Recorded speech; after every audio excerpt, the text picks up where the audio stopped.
despite opinion to the contrary.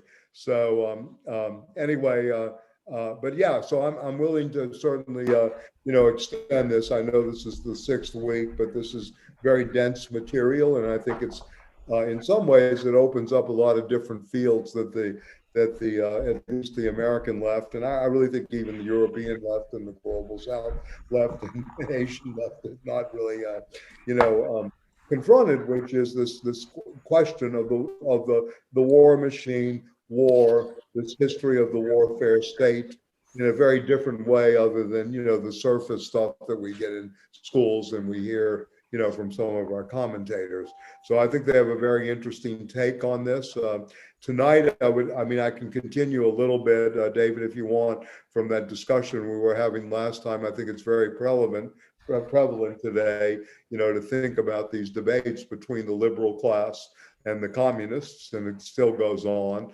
Chris Hedges basically now is pointing fingers in a journalistic way at the liberal class responsible for a lot of this, new upsurge by the right that had never really, confronted it. This has been a 40, 50-year program, and probably goes back much earlier, as we know, but the program has been intensified, not only by the Supreme Court decision of Citizens United, but certainly by, the Reagan era.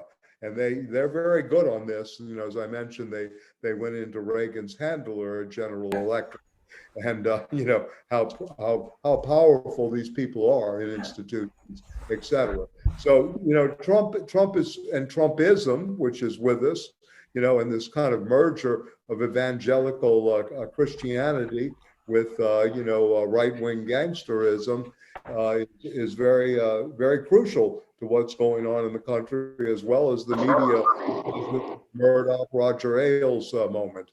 So I think this is very important to discuss. And as I've mentioned before, Jean-Paul Sartre's anti-Semite and Jew, it's translated that way. It's a bad translation. I think it's reflections on the Jewish question, which plays to Marx's great piece in 1843 on the Jewish question. Is operative at this point, where the real culprit in all of this is the liberal, because the liberal always acts in bad faith, even though the intentions may be, quote, on the surface good, becomes very complicit in really what's going on in this oligarchic, democracy, oligarchic totalitarianism. And this is a thing too that, we need to discuss. And one of the reasons I like the work very much of Deleuze, Guattari, Lazzarato, Alliez, and, people of this ilk, is they're always looking to think well outside the box of any kind of electoral politics, or that somehow that working through the institutions we have right now will really yield some real positive, substantial results. I hope by this time we have learned this, right? In many ways, that it's not, it's not happening that way. And that the hard work is always to build our own institutions, which we seem to have very difficult time doing, constantly. I know how hard it is from the margins and how hard it is outside of this, but if it's not clear now, because this is, what happened with this Roe versus Wade reversal and, this recent Supreme Court decision is just a sign of what's to come. It's the tip of the iceberg. Affirmative action is next. There are many, many levels, and they have the power to do so. This is the problem. They have really done this, and they built institutions. They built institutions since the early 1980s and late 70s. Nixon's, the Watergate period was not taken lying down, etc. And somehow there was a very complacent left that went into the academy. This is just me speaking here. You can certainly disagree, but it seemed to be very, very much of a very complacent thing where, Marxism is very safe in the academy.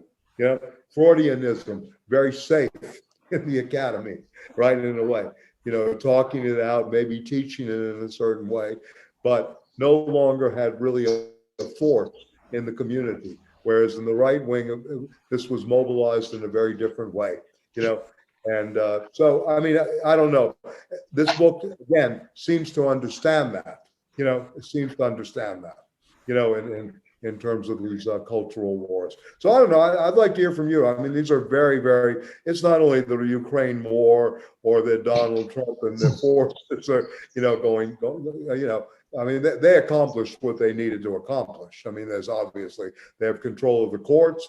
They have control. They'll probably win the midterms hand down because the Democrats stand for nothing, for zero. Except for a few people that are out there in a way. And probably part of the problem with the people that stand for things are basically into identity politics. This is another problem as well. They're not really thinking beyond this very simplistic notion of, class and class position and class warfare. So anyway, so maybe some thoughts from you, but yeah, I'm glad we went back because, Thomas Mann, back to last time when we were cut off, inappropriately, I wish, or whatever, cut off at the end of the evening. Thomas Mann certainly understood the debates of his time, which were really about the conservative revolution on one hand, that had this quality of authenticity to it, right, in a way. This politics of authenticity that Heidegger, Junger, and others, Carl Schmitt in a different way, and some of the people on board with that had, versus that of kind of the liberal, middle of the road socialism, if you will, that was played out by the Gustav Stresemanns in Weimar, in some ways, Leon Blum in Paris was a very different story. Obviously, Eugene Debs in the States and many others were different characters. Eugene Debs, by the way, 1912 called for the abolishment of the Supreme Court. That's 110 years ago.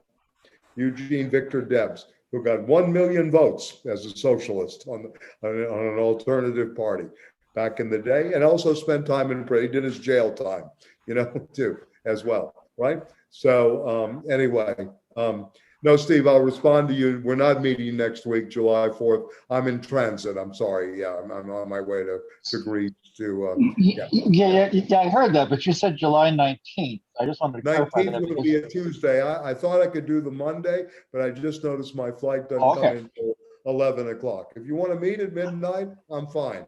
I know you don't. And for Beryl, it would be okay. Then she wouldn't have to get up so early. But anyway, yeah. But anyway, but going back to these issues that are played out, I think it's very important to remember that a lot of this was framed up by Thomas Mann and the Magic Mountain, and it involved the uninitiated. David and I were speaking about Kant's course. Kant was an initiate. He was a naivete. He was a very naive young person. He's educated sexually somewhat by the woman from the East, right? If you remember. Frau Schoschat. Yes, right, exactly. And at the same time, he's being initiated into the debates through Nafta and Settembrini. And the great chapter of the book that's very much Nietzschean is the chapter Snow. When the Apollonian and the Dionysian kind of come together finally, the two, the world of the feeling, the world of sexuality with that of the world of the intellect. And very nice, very beautiful combination in that chapter called Snow, where he comes to realize, the aesthetic proportion, and these kind of things. But anyway, yes, these things are still relevant. Part of our problem today is we have lost any notion, and again, why I like Bernard Stiegler, is we've lost any notion of economies of care, and somewhat, very, very, very, very deeply felt by this millennial generation. And, it's not happening, it's just not happening, in that way. So this taken for grantedness that is so prevalent out here. So anyway, David, did you have anything else to say about it? I mean, I'm not. I was curious in that way, without going too often into these books, but in Thomas Mann having that quality of kind of, we could say, the antenna of the race, picking up on what was happening. Your sense of why he moved from a non-Nietzschean sort of hero of sorts, really. I mean, it's hard to see Hans Castorp as quite heroic, to someone, in the case of Adrian Leverkusen, who is very Nietzschean. Right. What was he picking up on that shifted all of this? Yeah, I mean, that's a very good question. As you know, that Dr. Faustus, by the way, Adorno, most of you probably know this, was the musical advisor, and it was conversations in California with Adorno that helped produce this work. And the famous story of Thomas Mann and Freud, that Thomas Mann gave Freud, Joseph, and his brothers to read. And Freud came back with a commentary, and Thomas Mann's reply was, I didn't know I said all that. great moment and thing. And, Mann wrote this beautiful, beautiful piece on Freud's 80th birthday called Freud in the Future, which is worth reading. I mean, I like this old style of writing just as much as I like this. So, I mean, I'm a hybrid in that respect, where I love the old traditional, epic novel form like a Mann can write, versus, and also this kind of experimental stuff. So I have a very eclectic taste. But anyway, Adrian Leverkusen, again, is a Nietzschean model, right? Is a kind of Ubermensch who, syphilis becomes the way to genius, right? It's kind of interesting. You have to be diseased. So it's not the curing of the disease anymore. It is the disease itself that becomes, the moment of our time, right? In a sense that will maybe yield, at that boundary, finally some solution, right? Something that is there ultimately. So, I mean, that's the way I kind of read it, that Mann became more, pessimistic about the way things were, but he saw that character as a kind of limit character, Leverkusen, who was both symptomatic, but also was at that moment where the greatest danger might yield a kind of liberatory moment. And I'm always thinking of the negative dialectic in Adorno's sense, where you push the labor of the negative and determinate negations all the way to the limit. And this is ultimately where subjectivity will emerge. There'll be this or if you will, this experience of a radical subjectivity that can emerge from that. Yeah. So this is another thing that he seems to be doing. I mean, it's very interesting, and you think of the language too. I mean, Zeitblum, right, who's the narrator, so to speak, telling the story of this character, is very interesting in the sense that he's completely admiring but very frightened of this character too. And another model, could have been Adorno, and Lyotard wrote a very good piece. Jean-François Lyotard, the author of, quote, the vocabulary of the postmodern, wrote a piece called Adorno as the Devil, that the soul was given back to go back to this position of the danger itself that is being faced by Leverkusen, that the devil is the one who gives back the soul, right? Yeah, it's a reversal of the Faustian legend. It's a reversal of the Christic legend, and the more I read of Nietzsche, the more powerful I see him in terms of understanding techniques and mechanisms of control, right? And how this works, and how good Christianization, not the noun Christianity or evangelical or whatever, but how Christianization, which was actually led by the Jewish priesthood, right, in the beginning, right? If you really go back to this and study it somewhat, that this Christianization has yielded a kind of redemption, right, based on, sort of swindle, right, in many ways, right, and in terms of the afterlife, the promise, right, the offering always of hope at a certain way. So I think this is also being critiqued at some level by Mann, in this too, and as also Arnold Schoenberg was also the model here too, who was again the music teacher of Adorno. I mean, or was, and Adorno would present his music. Schoenberg never accepted Adorno as a major, either as a critic, I mean, maybe a little bit, but never as a composer, right? So this is another aspect, of course, and those of you that know something of modern music and the philosophy of modern music, one of the goals of 12-tone system is to, change our hearing radically, right? I mean, yeah. The cognitive dissonance is absolutely crucial for us to really understand what's coming down, and so there are many cases, out there that could be looked at. Free jazz, Ornette Coleman is certainly out of that moment. And this is a problem that a great imaginative essay would be between a conversation between Adorno, who wrote Jazz, the Perennial Fashion, and went against it, and that of Ornette Coleman, free jazz as a new form of cognitive dissonance, etc. So I mean, you raised, we could do again, a whole, yeah, these are very rich works that you bring up, to put it mildly, right? It's like Moby Dick, since we have Ishmael with us tonight, we would think about, this moment of, how much this stuff really needs to be reread, revisited, rethought, we have the, different kind of tools. And I think this is what it means to choose new weapons, is also to reread and rethink constantly. And this is very, very, very crucial. So I don't know if that helped, but I mean, it seems to me the character, Louverkorn, becomes really the Übermensch, but the Übermensch in this case is really the one that gives back the soul as not the redeeming Christic notion of redemption, but as the middleman who more than a modern Mephistopheles in some ways. It is only through that mediation that one comes back into salvation.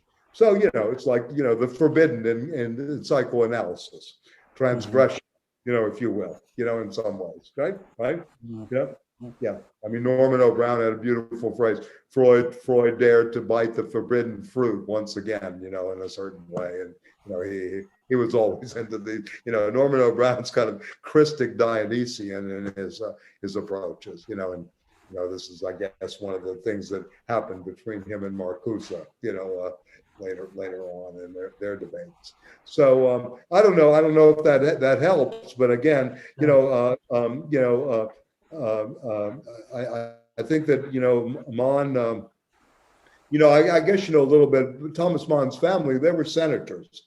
They were a very powerful political family in Germany, right?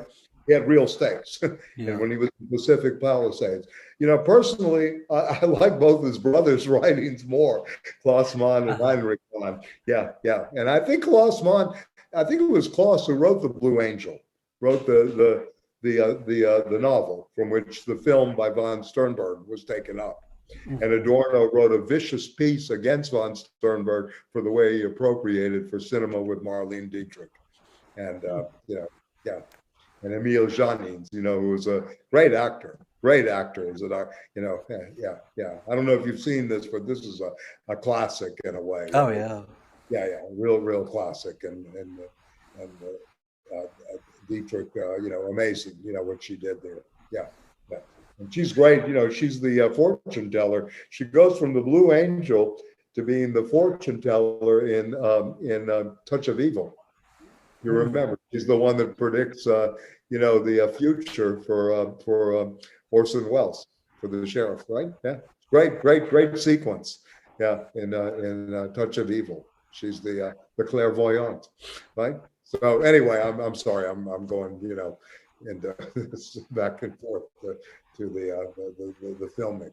By the way, speaking of which, I want to just say this. I thought of H.G. Wells while reading this section on the two revolutions, thinking through Clausewitz and others.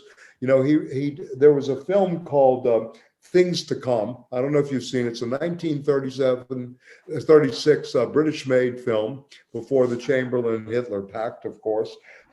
Anyway, and it's about a group of scientists who put the population to sleep, use tranquilizers.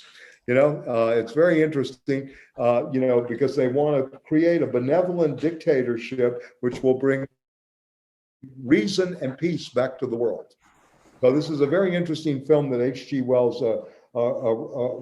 did. And he wrote the book, The Shape of Things to Come's 33, and then it was made into film. Ralph Richardson was played in it, as well as Raymond Massey played the boss. So it's also based on class differentials and stuff like that. And J.D. Bernal, I've mentioned this before, the John Desmond Bernal, the British Marxist, and metallurgist, was definitely was into this aristocratic science, right, that would govern the world.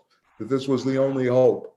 That it would have to be a, quote, benevolent dictatorship of education from the perspective of science. And Bernard went there. Bernal. I'm sorry. Yeah.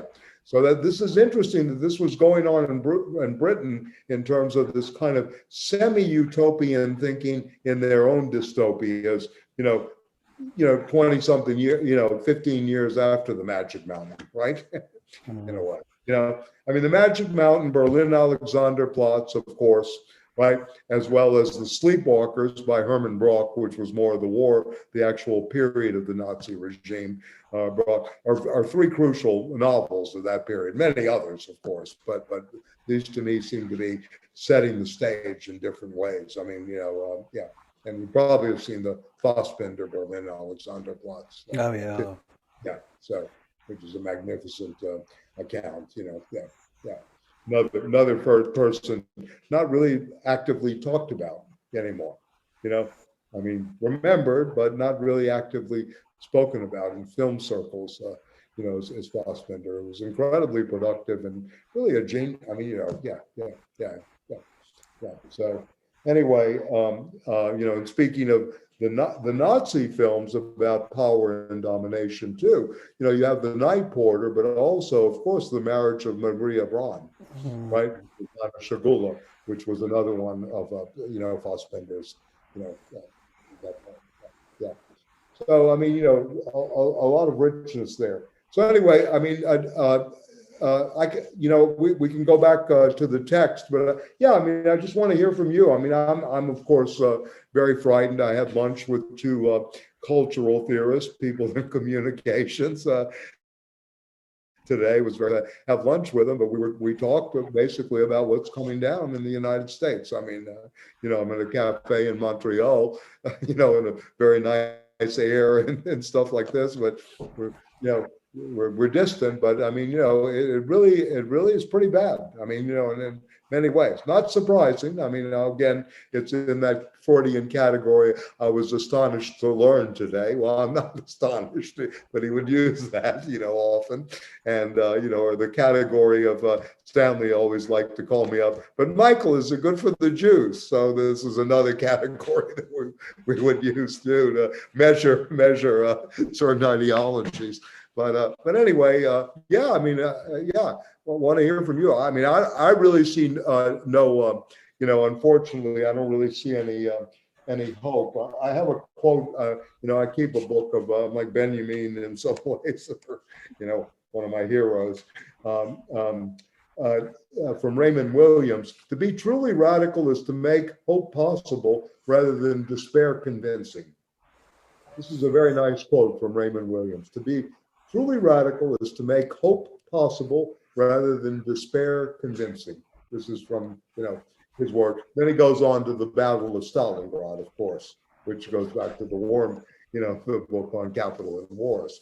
But anyway, any thoughts about this? I think it's a good opening, and then we can go into the two different French revolutions and this whole aspect, this different way of approaching war, that Alliez and Lazzarato have. Yeah. We have two practicing therapists. We have some smart people here. So I just want we have Phil who put DSA on his thing now. Yeah. Anyway, yeah. So yeah. Any thoughts? Yeah. No. I'll jump in. Yeah, thank you, Patrick. Yeah. I'm having erratic internet connections. So see if I can get through. Okay, that's because the Red Sox are doing so well. Yeah. Anyway. Yeah. I'm just. Yeah. Right. Okay. Yeah. I mean, I'm basically. Yeah. And no, I would take it back and out. It's a continuum, in a sense. I would go back to Marcuse's idea of counter-revolution, which was back.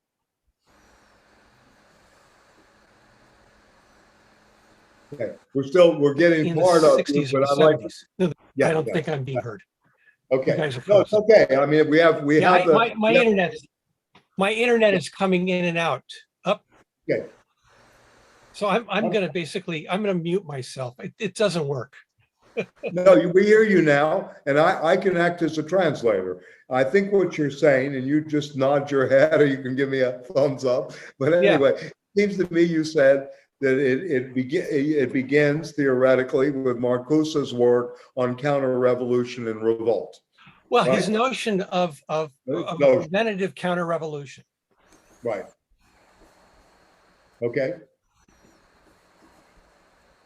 And that is, I mean, that since then, and it's taken different permutations and different kind of jumps and everything else, but now it's taken another lurch in further down the road, and so. Yeah, I mean, the question that I have, and I've read that book. I mean, I remember when it came out, and some of the controversy about it, etc. I mean, my question is, what happened to revolutionary forces, right? I mean, where is the counter to that, or where was the force that could have confronted that, and what has really happened here that has created this space where not only is there no alternative, the Tina syndrome, we have a new syndrome in terms of how bad can it get, right? In a sense, right? And a kind of feeling, if you will, of hopelessness and helplessness. One of the reasons I put in Raymond Williams, I'm an affirmative person. I'm trying to, muster the will. I mean, I really feel like I hopefully never been broken, right, in this way, about my own ideals, etc. But at the same time, what has happened? Because it seems to me the only way you really learn in these kind of moments is through, understanding losses, understanding failure, right, etc. To go back to my the poet of our generation, but Dylan, there's no success like failure, and failure is no success at all. We don't really take a look at our failures. We have this kind of, I've really noticed this over the years, this kind of moral superiority. That somehow, because we're on the side and we have hope for those without hope, we're somewhat superior and our side will win. It's almost like a religion, in a certain way. It's a kind of, really in some ways, it's very much like the Nietzschean moment, that the French Revolution to him was a kind of new Christianity. It was a return to the Christian notions of principles. And I'm not trying to be reactionary here. I'm just trying to point out, how do we understand this? How do we go forward? Even though Phil's here and can tell us, we've had 4 major victories in South America. We've had multiple victories in terms of, countries in South Latin America not going to meetings with the U.S. anymore. We have, but we still have conflicts between oil capital, right, and what is, and the environment, right, in a sense, the ecological questions here, and from Venezuela forward, and that kind of emphasis. So I'm just raising these questions about where are the revolutionary forces. I mean, I agree, Patrick, it's a very interesting, text during that period. But again, I emphasize the fact that the right became mobilized immediately after Nixon was taken out of government. They never forgave, this was the end of the Democratic Party, ironically, even though they made Nixon, quote, walk the plank, or as Gil Scott Heron said, he got to go to San Clemente, where Brother Richard X spend 25 years, to life for possessing a blunt or something like that. So anyway, I mean, I'm just, again, I think this is the interesting part. How do we think out what happened? In a sense. What is the value system? One, two, why the forces? What was the fear? I mean, again, Josh is not here. He's on a flight to Greece, thank goodness. But anyway, he's not here tonight. But he was reading Pacifism as Pathology by Ward Churchill. Again, and really, in a sense, this is a book that's interesting that should be read supplementary to this course on wars and capital. Pacifism became a kind of pathology in a way. Yeah. Protest and resistance combined in a way became another kind of pathology, a kind of almost impotent moment. We had a million women march, right? We had the Million Man March. We've had the anti-war, multiple millions of people, et cetera. What's the result? I mean, this is, I think, a real question. I mean, I'm not trying to be, like Fox News here. Believe me, I'm trying to ask these seem to be very hard questions to answer, in a way. And how successful has this propaganda, that has been not only dominant in the media, but so dominant in the family life, so dominant in the everyday reproduction, in whatever you want to call it, hyper-industrial late capitalism, or late liberalism, or whatever. How successful all of these techniques have become, and people point maybe to other parts of the world. No, they're not as bad off. Well, we don't know yet. We don't know yet. It's not all, yeah, in a sense. Yeah, yeah. Phil, you want to say something? I see you're unmuted. Yeah.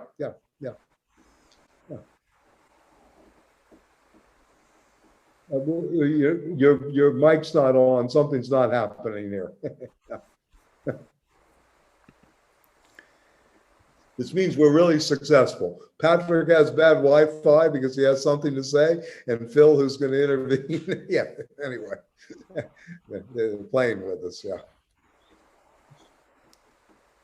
It's like when Malcolm X used to give a speech, and they were outdoor speeches. He would say, "I want to welcome the FBI. I want to welcome the CIA. I want to welcome the police. I want to say for every one of you, there are 1,000 of us here. Please, I hope you listen carefully today." Something like that. Yeah. Anyway, sorry, Phil. Can you get it, or is it? Yeah. Okay. All right. Well, the other side's good at the technology too. We have to learn these little techniques as well. Yeah. So anyway, I can go back to things. He'll come back in, I hope. Yeah.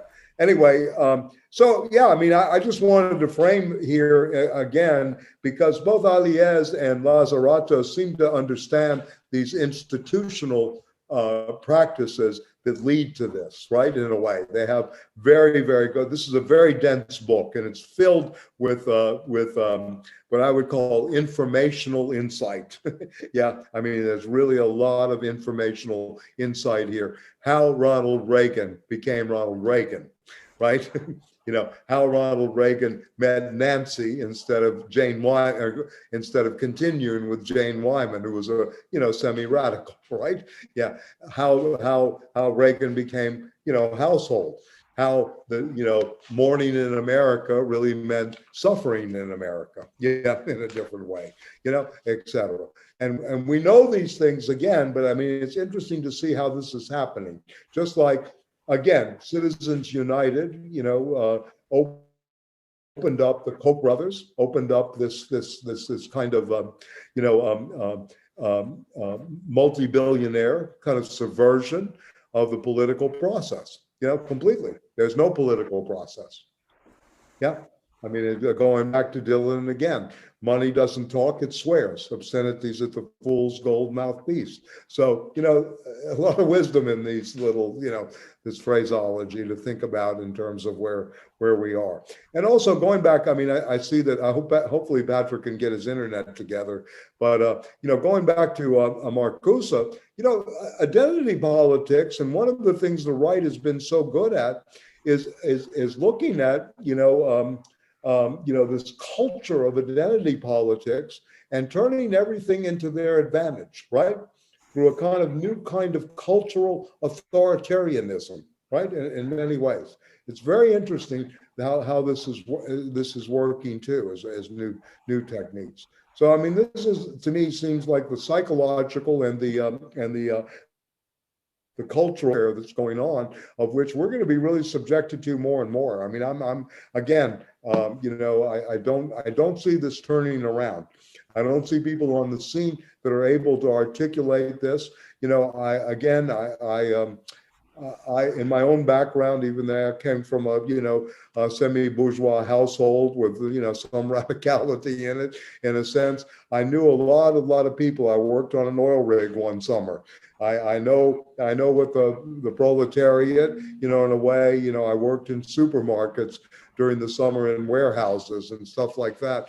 So, I mean, I know in some ways, or at least viscerally, how these people think, right? In a way. And the left, in some ways, what is going on? Biden's not offering anything. Yeah. All people care about is how much their food's going to cost in November. All people are going to really care about is exactly. So the Republicans, like Tucker Carlson on the tape, they're going to show you Biden at the gas pump. It's not Putin, it's Biden. It's images of Biden. This is your price going up with oil. This is what I brought you. They're going to show Trump on the other side, price of gas last summer versus this summer. This is the way they operate. It's very simplistic. It's very binary, to go back to this. But at the same time, this is effective because the left, and especially the liberal left, right, which is really the left is another story. But anyway, the liberal left is incapable of thinking this through. I mean, they can't even think through at this point. It's the economy, stupid, right? In terms of the voting. Right. Yeah. And you're going to think that this is what people care about. So Biden has no inclination. Richard Nixon put in wage and price controls in 1973. Why don't we have price controls? That's not even on their breath at this point. What about people help with mortgages, a federal program to help with making the new mortgage interest rates, compensating the extra 1% or helping it out, new home buyers. They're really creating here in a way and preparing the ground for a new rentier economy, even though it's already there. I mean, volume 3 and the Trinitarian formula is worth reading all the time. This is rentier capitalism in many ways. Land, labor, the modern Trinity is no longer Father, Son, Holy Ghost. It's, or the Trinitarianism of St. Augustine, which is interesting in some ways. But it's land, labor, and capital, right? And to think it that way. Yeah. And yeah. So again, here we are. And I know I'm ranting here, but I think it's important to kind of problematize this and to try to understand what's going down. I mean, there's no talk about this at all. Yeah. And you don't reach people. What is the left out there talking to me? They can't stand 90% of the. This is another thing that's really experienced. I don't know if you know Randy Newman. The songwriter. Okay. Yeah. I mean, he's hilarious. Last night I saw Lester Maddox on a TV show. You know that one? It's great. I mean, this is an understanding through satire, etc. If everybody says, "Oh, it's a racist song," it's pro Lester Maddox, the Georgia racist. No, not at all. It's pointed out he may be a fool, but he's our fool. And then the next slogan is, I'm sorry, when I get this way, I'm very livid about what's going on. So I go back to all these earlier codes. But anyway, he may be a fool, but he's our fool. If they think they're better than him, they're wrong, right?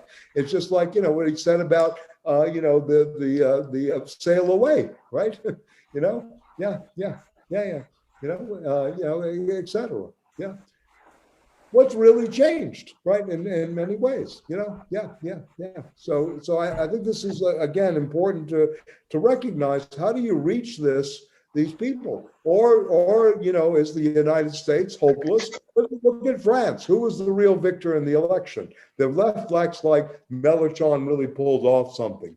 I don't buy that at all. The victor was the far right. She got more votes than ever, right? Unless you read this as the far right winning, in the European, look what's coming down here in some ways in elections. The European governments, they choose this middle ground in some senses with the Macrons, right? That the idiots like Johnson and other moments, but at the same time, the Latin Americans are electing, ex-guerrillas, right? And also, socialists, right? So we have this. We have Peru. We have, Brazil coming up probably. We have, many other possibilities. Obrador would not attend. Has already called the United States on sanctions with Cuba. Yeah. So anyway, again, this is very, very disturbing, to put it mildly. Yeah. So I guess I've just been reading too much of the left's approach to the Ukrainian war, as well as the left's approach to how bad Trumpism is. Of course, it's bad. Yeah. I mean, what else is new? Yeah. I was astonished to learn, right? Once again, how bad this is. Amy Cohen Bryant, right? Yeah.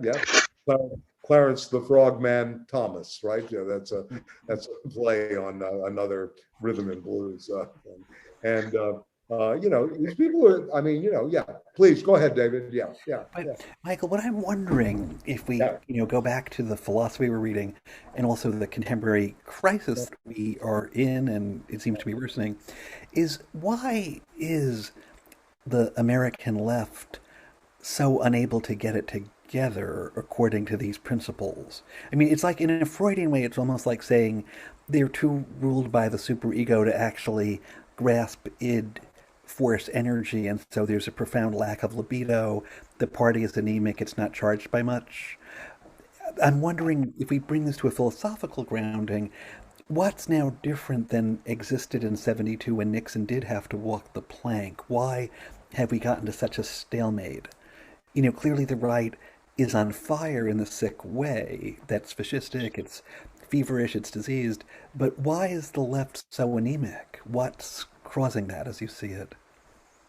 Well, I don't know if there's any direct causalities.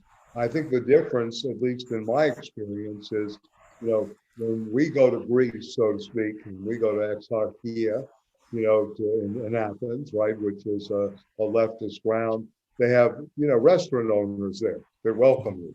They have a culture, right, in a sense. It's a real culture. It's part of everyday life. You go into a place, they're happy to see you. They'll keep, was the last time when I was in Greece for Syriza, 2015, they kept the restaurant open to 5 a.m.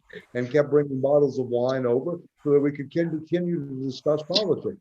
The waiters and the waitresses would sit down with us. It's a very different culture, right? In many ways, this is the thing. And one of the reasons I think the theory is always kind of produced.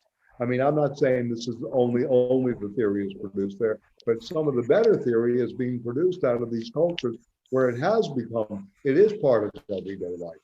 Whereas in the United States, in certain groups, it's part of everyday life, like in union struggles where there's a militant union involved, but it's very isolated and it doesn't become part of the larger. How many restaurants can you go in New York and say, we're communists, give us the best table? Yeah. Zero. Right? Honestly, I can do that. I can go to Athens and, I can, this can happen, even though the communists or the KKK, they're not in power, right? In a sense, but there's still these remnants of a fight and a struggle. So I think part of the problem is, except for the people of color and people that, have really been excluded in a certain way, that there's not enough, right? Of the challenges, right, that have faced the left in other places. So when you talk about the super ego being the left's arguments in this country are really based on morality, right? It's not right, it's not just, et cetera, et cetera. So you have this value system that's always imposed that forgets the everydayness, it forgets the everydayness, and that you have to build a culture.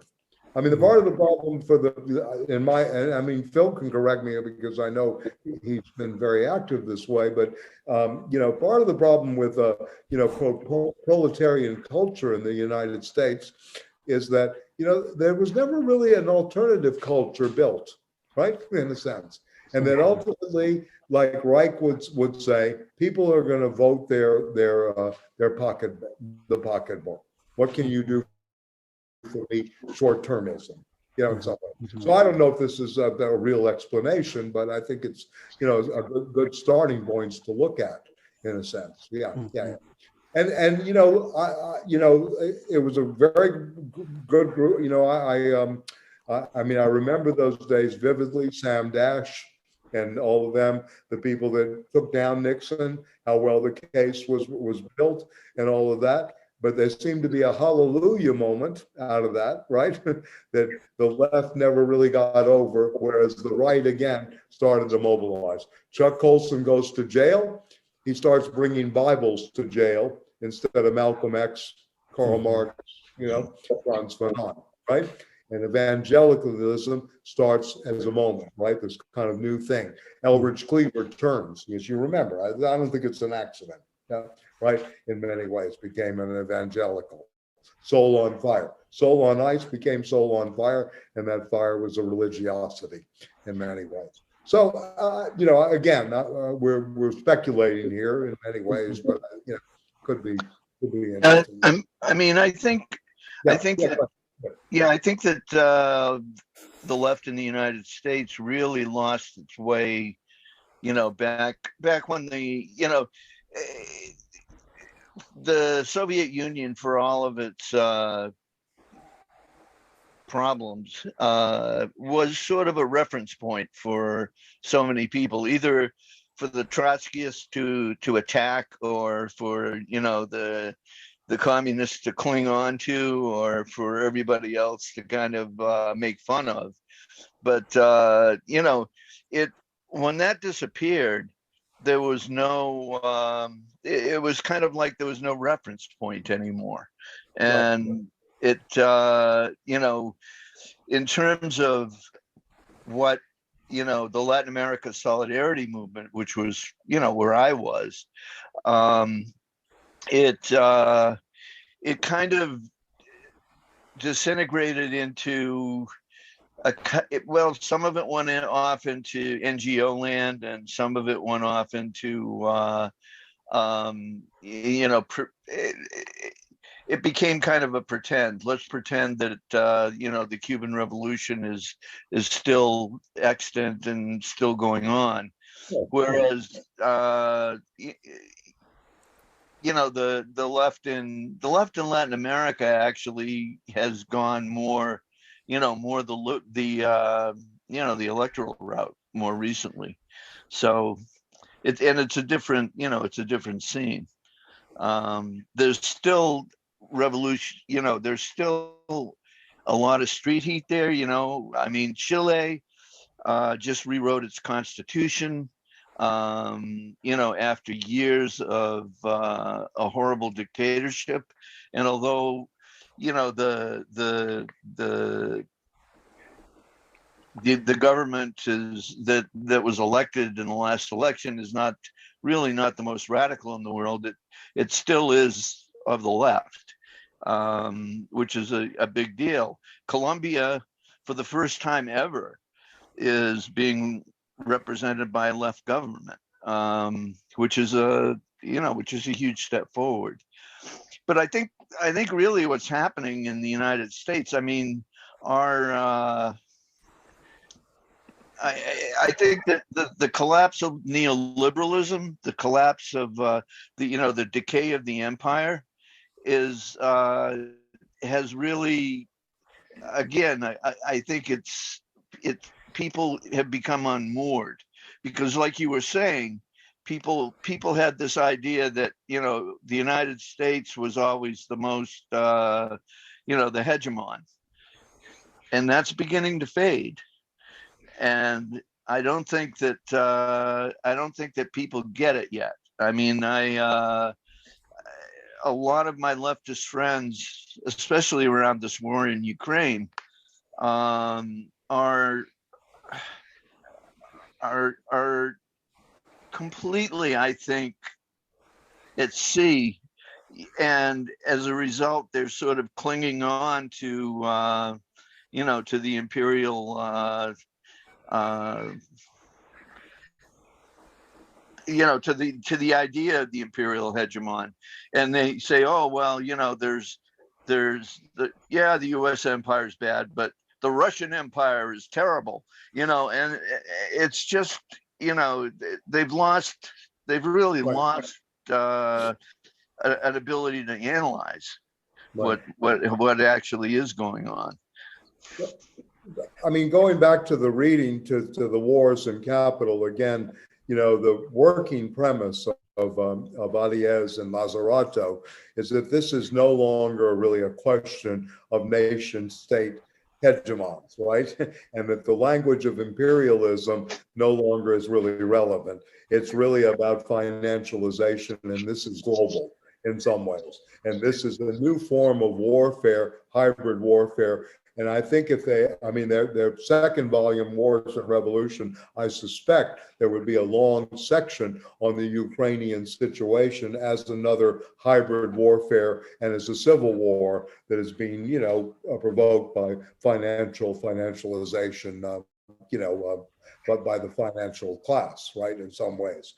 So for them, the debate about whether the U.S. is on the decline or not, well, I mean, maybe as a value system and what we've known and all of these things, but to them, again, as long as you're going to have the big investment banking houses where Hank Paulson teaches business students in China and Beijing for 2 years of his time when he was not at Goldman Sachs, he was sent to China to be, you know, to work with this, and that you have all these kind of interconnections happening. And I know a little bit about the Greek ship owning, you know, moments. You talk about bandits who are making off in this war, you know. I mean, you know, the Greek ship owners make Donald Trump look like a little kid just out of the, you know, the toddler camp, to be honest with you. I mean, you know, I know, you know, these are the most ruthless people in the world, and they're exceptional. And I mean, you know, I'm using that word, I mean, you know, in terms of the skill in exploiting wars, right? In terms of, well, how much they're going to charge, how much they're going to make. So these families, they certainly got their tankers back in a hurry. Yes, they know how to do that. They know how to, I promise you, yes, indeed. So again, I mean, going back to the reading, this way we're constructed, you know, from civics classes all the way through university, through Lazzarato and Alliez, and I think Deleuze and Guattari in their way are trying to displace this, you know, in terms of, you know, the global hegemony of one nation state. They're trying to look at this, that Macron is beholden, just like Joe Biden is, to finance capital and what they want at a certain point, right? In a way. And I'm not talking about just, you know, a cabal of financiers. It's something that is so ingrained now, that has been taking place since the, you know, remember, we went through, some of us are old enough here, I mean, you know, to realize that, you know, we went through nothing but stagflation during the 70s and something of, you know, a part of the 80s, you know, and financialization really took center stage with Paul Volcker, right? And with the, as you know, Phil, in Latin America, with the Washington Consensus, the time of Watergate that David was referring to, that, you know, we had the wherewithal to take out Nixon. At the same time, the Washington Consensus and the Chicago School was just getting going in Latin America. You know, so you had simultaneously, if you look at the epic film, if you want to be a Thomas Mann type of filmmaker, right, in a sense, simultaneously you have this, you know, globalization of poverty on the one hand, right, happening throughout the world based on finance capital, and then, you know, an elimination of any kind of union militancy, counter-revolution, going actively, but the counter-revolution figured out ways to do this in such a way that, it became a matter of, no longer money, but finance, what we were talking about last week, how this happens. So, to me, when you look at Wall Street again, it's what's happening now is a deleveraging. This is not anything that has much to do with the economic or the war. These are surface narratives to me. This is a deleveraging of excess that's going on in these markets in many ways. I'm not saying that's the only explanation, and to deny the surface narratives that yes, the war is producing this and there's supply side things, and it's going into profits and all this.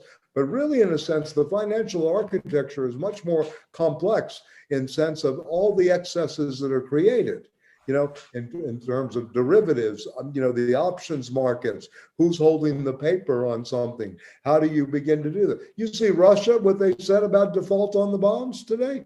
Yeah.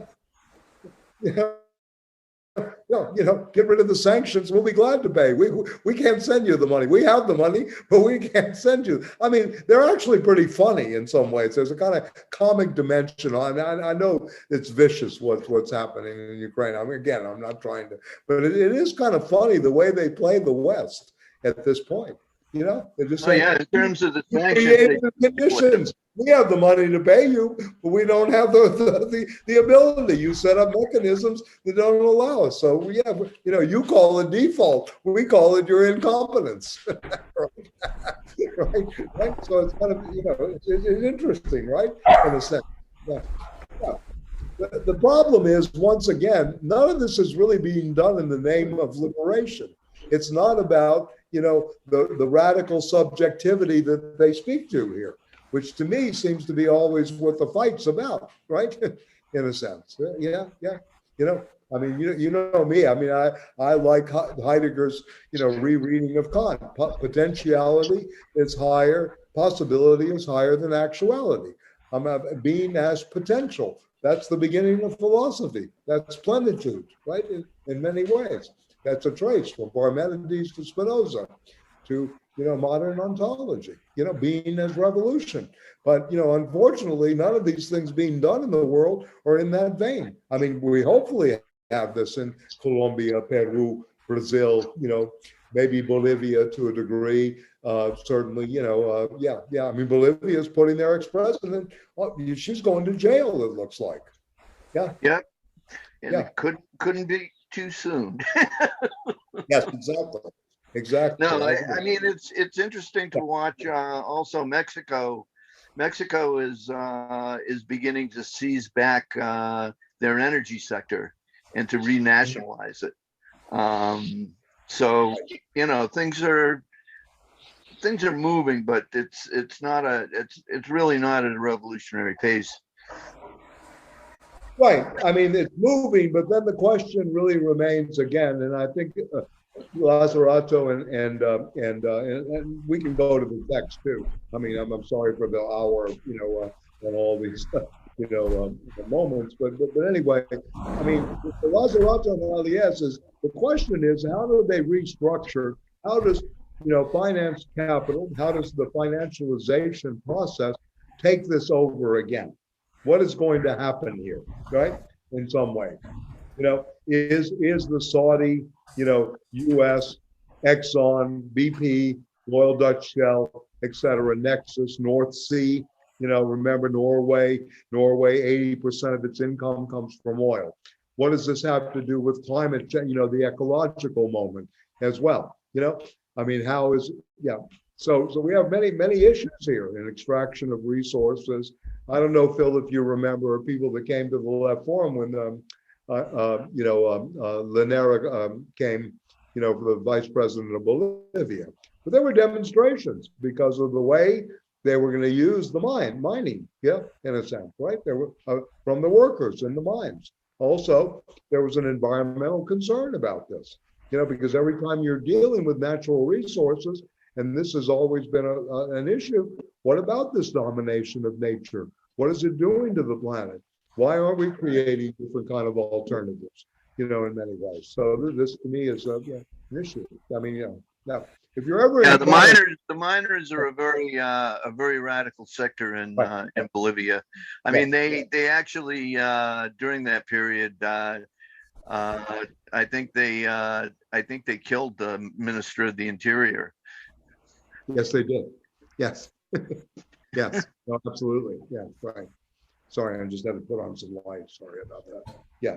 So anyway, maybe we can go to the chapter. I mean, I thought we left off with the two histories of the French Revolution, which I think is, their way of looking at war today.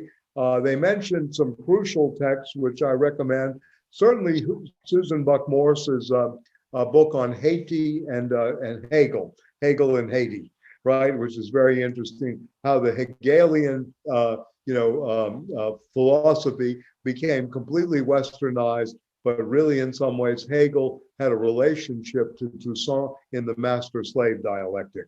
And this is the alternative reading of the French Revolution. But I want to say this, it seems to me that this book, I've been thinking about this and how this materialized, if you will, in terms of its background and all this.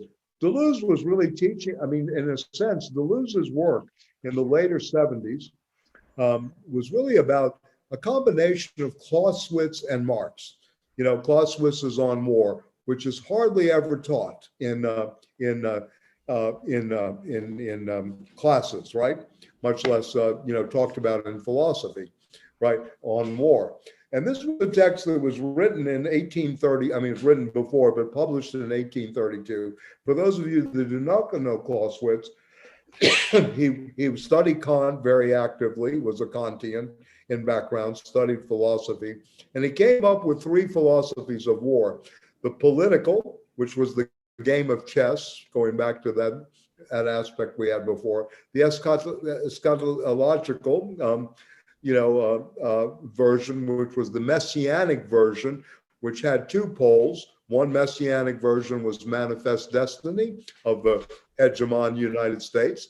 The other one was the messianic tendency, eschatology, that the proletariat was the exterminating angel of capitalism, right? That's also part of this second philosophy of war that he had.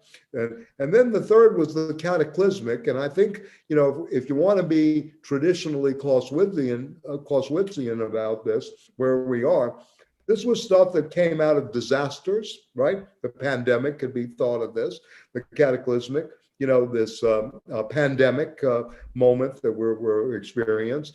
And that may be where we are today. And how to engage this? So we have these three territories of war. Ultimately, the leader that comes out of this is Napoleon, right? It's interesting. Hegel, 1807. Patrick knows this story. The world spirit appeared on horseback, right? Napoleon, the world spirit. This is Hegel at work, right? In a sense, even though the other world spirit was Toussaint and the Santo Domingo slave uprising coming out of the 1789 French Revolution. So this is interesting too, in this way. So anyway, he became the director, Clausewitz, of the military academy, and the modern thinker, and he also led campaigns into Russia, 1812 and 1813. So he's very important in terms of a theorist, which was used by, again, the Nazi regime to go into Russia, etc. So Clausewitz is very important in all of this, their thinking, etc. And they go through, I don't know if you had a chance to read this, if you read it closely, but I found this a fascinating chapter. I'll just read a couple of paragraphs. What Clausewitz wanted to do is reinsert the political goal of war in the Kantian perspective as an attempt to submit the rise to extremes to the intelligence of the state personified. The state would guarantee perpetual peace, make the world safe for democracy, in some ways, is the Clausewitzian principle, which named the political representatives of the interests of the entire community. It is only that the aim of policy, and I quote Clausewitz here, is to unify and reconcile all aspects of internal administration, as well as the spiritual values and whatever else the moral philosophers can make care to add. Policy is nothing in itself. It is simply the trustee for those interests against other states. So this is very interesting in how policy is thought of by the philosopher of war, Karl von Clausewitz, right, during this period, right? By the way, he died the same year as Hegel, born a little early, 1831. Yeah. So you had Hegel, teaching philosophy, building the encyclopedia, the study of philosophy at Berlin. I mean, this is early Marx coming up during this period. And I think Deleuze is on to obviously something here. And, at the same time, Clausewitz being the director of the military academy in Berlin. So you have the two Berlins at this period in German history, if you will, right? And et cetera. Okay, so he has this very, very interesting too, how it was different, the citizens or the army of the people. This is again very important, that the French Revolution, no longer were you just basically the head of herald armies, herald generals and kings, or whatever, the army of the prince or the king. Now you have basically the people's or the popular militia, that Machiavelli anticipated on the prince as early as 1513. But you have this, again, it begins this army of the people and then the army of the nation. This was really what the French Revolution opened up for him in terms of the war machine. No longer being that of the prince and the king or the cabinets and armies, but became an army of the people, right, etc. And Clausewitz called Napoleon is the marker in which the revolution is taken back in hand, passing through the investment of revolutionary energy in the grand army. So how this mobilization, etc. Listen, again, I emphasize, since we talked a little bit about, in reference tonight, 1973, the stroke of genius by the conservative counter-revolutionary moment was to end the draft in the United States. This was a stroke of genius. This was so clever in some ways. They may not have recognized it, but Wrangel, I think I mentioned this in Harlem, voted against this vehemently. He knew that this was the end to any kind of peace. Yeah. If you do not have forced conscription or a draft anymore, forget it. And what have we gotten? We can go through that too. The militarization of everyday life, also feeding this counter-revolutionary moment, right? Very, very crucial. So he goes on. He actually criticizes René Girard, who's a literary theorist, that war no longer has limits, not for the imminent reasons, as Girard pointed out, the rise to extremes, the mimeticism of armies, the imitation of armies in conflict, but because the conflicts becomes invested by new political forces. So you notice this kind of cathexis going back to libidinal energy, how the political and the forces merge together in the sense of the new political conditions which the French Revolution created both in France and in Europe. The new army from the Revolution brings war closer to the pure concept, absolute war, by bringing a fusion between politics and war of the escalation of the first imperialist politics of national war, waged without respite until the enemy succumbed, right? And based on the popular people's share in these great affairs of state.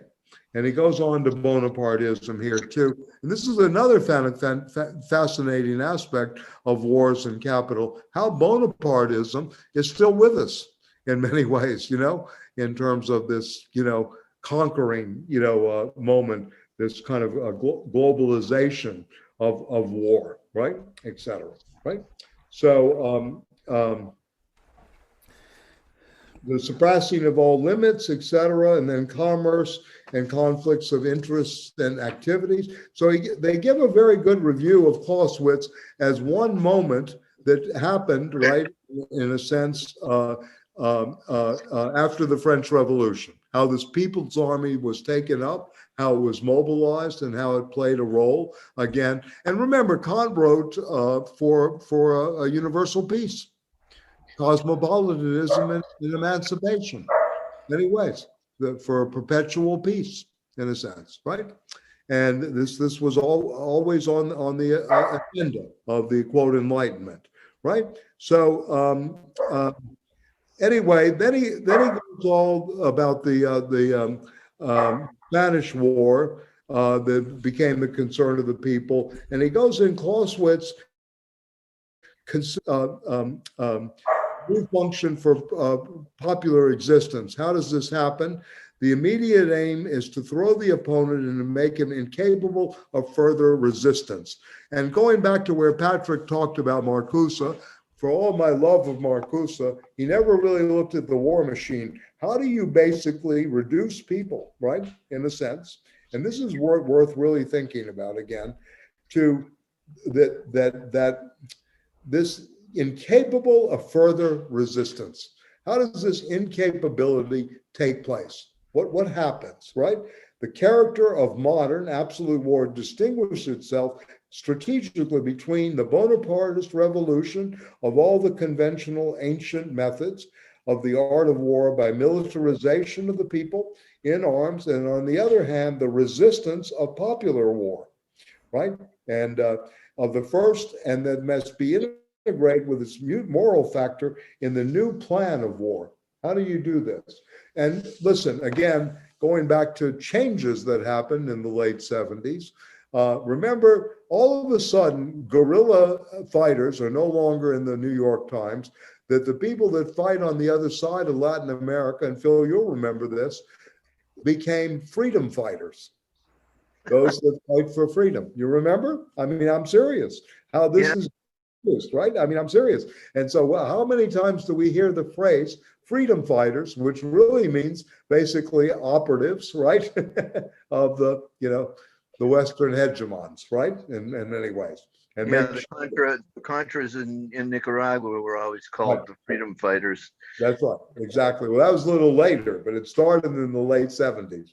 Freedom fighters in Afghanistan. Right? Sure.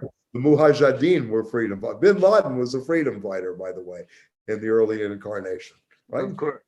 Yes, right. So anyway, okay. So with its vaporous and fluid component leads to a variable treatise of resistance in Clausewitz, guerrilla opens the perspective of popular war through which communists, anarchists, and socialists would long consider the possibility of revolution.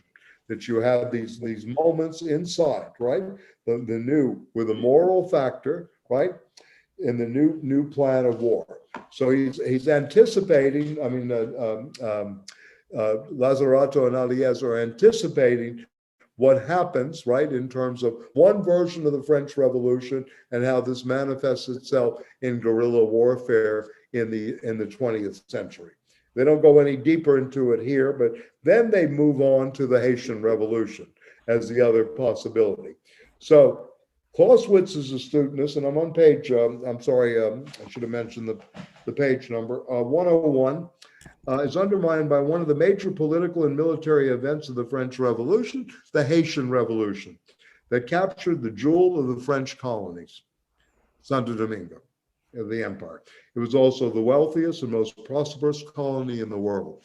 The amount of money that was made on the sugar plantations there, astronomical, astronomical, nothing less. Thus, it could be called the most fundamental event of the revolution. And again, if you've never read The Black Jacobins of C.L.R. James, I really recommend it, as a major contribution to the thinking of anti-colonialism, revolutionary warfare, and the economic conditions of plantation economies, and why Haiti is still, in some ways, the poorest country in the Caribbean. Yeah, and why Aristide is taken out of Port-au-Prince and put on a plane because he wanted reparations from the other side. You know, Haiti still pays reparations for having dared to rebel. Can you imagine this? You talk about, you know, in many ways. All right. So by the power of ungrounding, to speak Deleuzian, that appears the unthinkable broke into history. And this is interesting that, you know, Toussaint and them, you know, again, and I recommend the film Burn, which is very, very dialectically constructed. I've mentioned this many times, which becomes global from the revolutionary perspective, the ungrounding, right? The power of ungrounding. I like this, right? This is a very nice phrase. The first victorious proletarian revolution is interesting, was a slave revolution. After the French Republic was obliged to accept it as a fait accompli, the revolution not only resisted the troops sent to the island in 1801 by Napoleon to reestablish order and slavery under the Black Code, it crushed them, inflicting 50,000 casualties, or much more than the French losses at Waterloo. Very interesting, 50,000 at that time. That's huge, right? Just as it crushed the Spanish and the English armies. And believe me, Giap and Ho Chi Minh and others all studied this very actively, you know, in terms of their thinking. From the first revolt of 1791 to the Declaration of Independence on January 1st, 1804, a period of 12 years, the revolution of the 500,000 slaves of Santo Domingo, which became Haiti, emerged politically and militarily victorious from confrontations with the three dominant colonial powers of the world economy. Long before the Red Soviet and Chinese armies, the Black Army was the first proletarian force to profoundly revolutionary the art of war. They had the organization, and this is a quote, and discipline of a trained army, and at the same time, all the tricks and the dodges of guerrillas. When the French sent large expeditions against them, they disappeared in the mountains, leaving a trail of flames behind them, returning where all the weary French retreated to destroy still more plantations and carry their attacks into the French lines. This is very accurately, this is CLR, James, by the way. This is very accurately portrayed in the film Burn by the great Italian director Gillo Pontecorvo. You know, the film that Marlon Brando plays the agent that is there to ignite a revolution on the island of Quemada that was burned because of slave uprisings many, many times. So the Clausewitzian style used by James should not blind us to the fact we are touching something that was unthinkable for Clausewitz, who was able to measure the Spanish resistance in European geopolitics. It goes without the understanding that undereducated slaves, constitutionally incapable of discipline and freedom, were able to learn the most sophisticated techniques of war quickly and place them at the service of a relentless guerrilla after performing voodoo rituals. It's very interesting, right?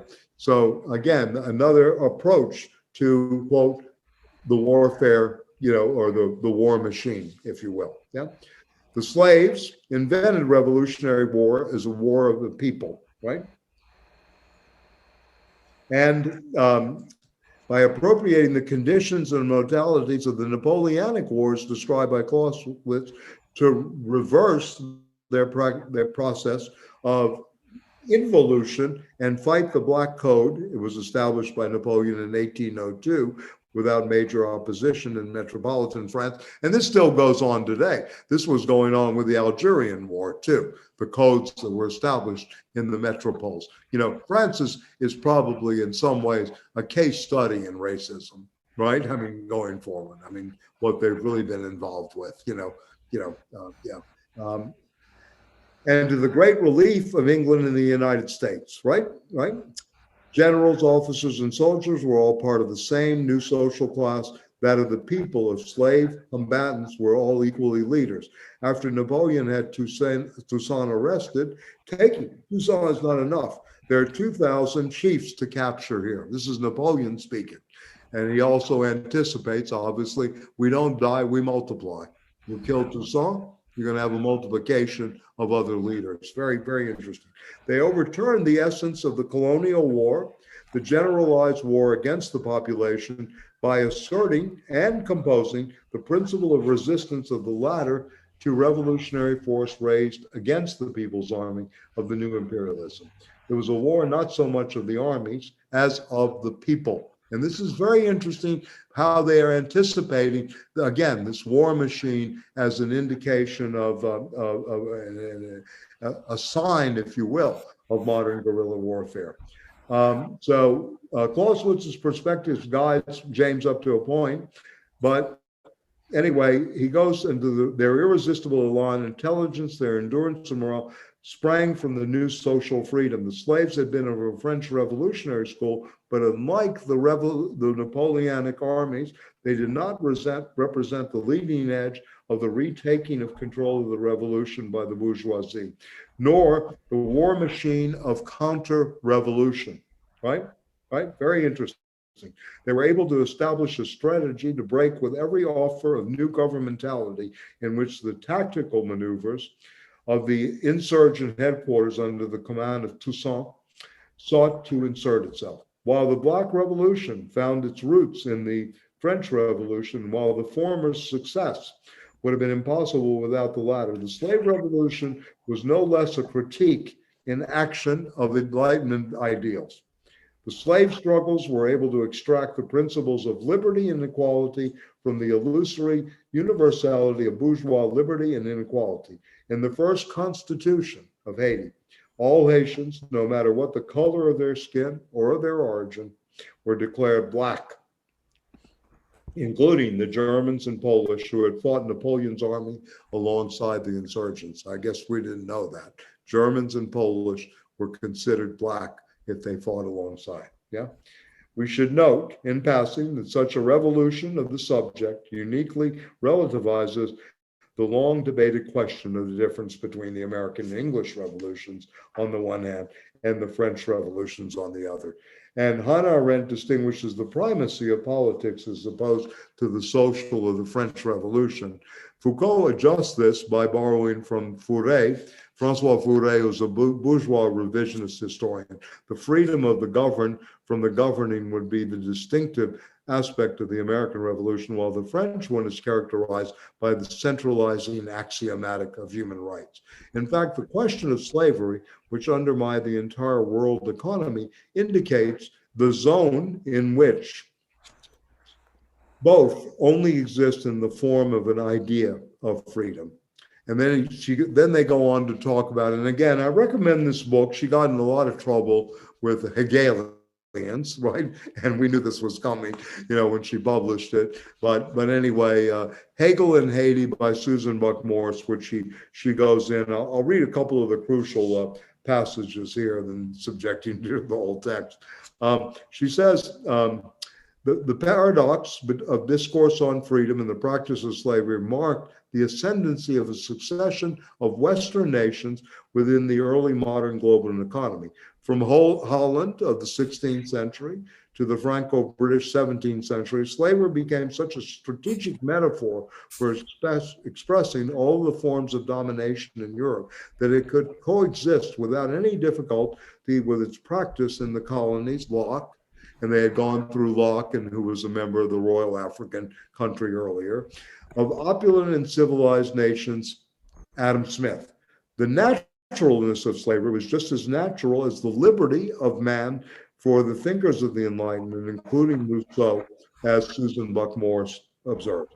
The abolition of slavery was not an application of principles or even a dynamic within the French Revolution, while even the most ardent opponents of slavery within France dragged their feet. Their 500,000 slaves in Santo Domingo took the struggle for liberty into their own hands. And again, this is an attack on the liberal bourgeoisie, if you will, the liberal owners, right, in the sense that finally the slaves had to take it into their own hands. And this raises again the question, the Gramscian question to me, of it's always revolution from below. There's no such thing as a revolution from above, and we learned this really from the Haitian revolutions and other revolutions that we've seen, and certainly the Cuban. So anyway, the fascinating and rigorously documented thesis of Hegel, Haiti, and universal history, according to which the master-slave dialectic, and this is, which he, was criticized for in her presentations of this, stems from the reflection on the Black Revolution of Haiti may be subject to debate. Yet the essential point lies elsewhere, the fact, and that for Marx, the struggle between master and slave was not used literally, but as a metaphor for class struggle, was unquestionably a missed opportunity from removing Marxism from the Eurocentrism found in the Manichaean definition of capital. There's an element of racism implicit in official Marxism. This is what, again, got Buck Morris into other problems do. All right. So while Marx analyzed and problematized this revolution, the many impasses into which the labor movement fell could have been, if not avoided, right, then at least confronted according to a completely different configuration of the reality of possibilities. The lesson could have been learned that the first victorious proletarian revolution was the act of a race war carried out by non-salaried workers. This is interesting, right? Very, very interesting. Then, including the non-salaried, without forgetting the work of women, and we can go back to the Federici and Maria von Mee's section in this book, would have allowed all free and non-salaried labor to be the source of collective inventions, contributing to detaching the theory of the value of capital from the all too visible mark that bourgeois political economy had imprinted upon. This narrow point of view focused on salaried labor and capitalist enterprise, continued to weigh heavily on the way struggles and development of political strategies of emancipation take place. So this is a very good paragraph that problematizes, what's going on in the Marxist tradition for many generations, if you will, and to think this through in terms of this was a race war that was actually at the bottom carried out by non-salaried workers. It was not, quote, the first proletariat was not the salaried worker, not the one that is involved in the capital wage labor dispute and antagonism, but one of capital and non-paid workers and the slave, right? In many ways. The Haitian Revolution, like all revolutions that succeed, did not take place at the most technologically advanced. And again, this is an attack that Marx thought that the revolution itself would take place in the most advanced nations. It did not happen in Great Britain, where he thought it would happen, etc. It happened in other places. Russia, a backward agricultural thing with an enlightened class, if you will, right? Okay, but where it was behind in intrinsic transformations and contradictions in colonies, since China and Russia, the revolutionary people, could be called semi-colonies. And this is an interesting way of looking at it, semi-colonies. In some ways, look, if you want to be provocative, you can argue that Putin is trying to get away from colonization of a kind of Eurocentrism. I'm not advocating for him. He's not my idea of a revolutionary leader, but you maybe historically can place him in that moment. And that the Eurasian Economic Union is well aware of this kind of Eurocentrism and this kind of way that has been projected upon them. Just a thought. The progressivist and revolutionary concept of capitalism and the bourgeoisie could have been seriously challenged, and the very existence of the slave colony makes them unintelligible, or really all too intelligible. Taking the point of view of the social division of labor, right, and not that of the organization of labor alone, the great experience in Haiti becomes even more important. And this is interesting. The social division of labor versus that of just the organization of labor. Yeah. The race war, yeah. And those of you that are sociologists, the division of labor from Durkheim all the way, of course, to Marx is, at stake here, theoretically, right? The race war as the foundation of a world economy of capital, since originary accumulation was won by slaves by opening the global political action to the rallying cry of proletarian every nation unite, only on the condition that if every nation reaches beyond the borders of Europe and deploys an internationalism. The abolition of slavery did not abolish race war, which has, on the contrary, continued today until by other means, like slavery itself. Its power of racist division is manifest in each crisis of capitalism and in the cultural wars, because this has already been phrased, this abortion decision is the new Jim Crow, right? In a way, who's going to really suffer here? Yeah. I mean, yeah. Right? As we said in the racism is not a biopolitical creation of modernity, but of the oldest originary accumulation in its infinite continuity. And you need to only go back to the Crusades and Marx to see this too. You can actually read the literary metaphors of Our Man Friday, right? Who's the one knows how to do things. Defoe, in some ways, is an originary subversive in this regard, right? In many ways, okay? So they say Lenin celebrated the day that when the Russian Revolution had lasted longer than the first few weeks of existence of the Paris Commune, right? What could be said then of a process of revolutionary insurrection were 12 years? Even today, Badiou refers to Spartacus to thematize the revolt of slave combatants and celebrate, even today, Badiou, right? And celebrate in Toussaint the Black Spartacus. And there's a book out, by the way, that's quite good called Black Spartacus. That's how he's referred to Toussaint. An amazing character. But again, I recommend reading Black Jacobins. Someone trained, built up by the French, right, who took it up and reversed it. Very much like the film Burn, again, because Jose Dolores, the main character of the film, is indoctrinated and subverted by Marlon Brando, but then he turns the tables. There's no longer a trust, and you see that unfolding. The resurrection of an eternal truth, except this one turns historical against the precedent of Thracian slaves wanting to return home, as opposed to the Haitian revolutions who wanted to destroy the entire world of slave plantations, and this plantation economy. I mean, I don't know how much you guys. I mean, the amount of riches that were built by the plantation economy is unbelievable, right? Yeah.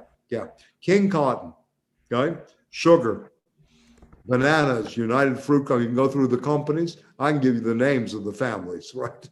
Anyway, in a sense, if you go to New Orleans ever, look at the mansions on St. Charles Avenue. You go to Charleston, South Carolina, et cetera. What was there, right? In many ways. Forgotten by European revolutionaries of the working class, the Haitian Revolution was brought back to the fore by anti-colonialist militants as the momentum of emancipation, right, of Blacks, African regeneration, and the revolutionary politics of decolonization.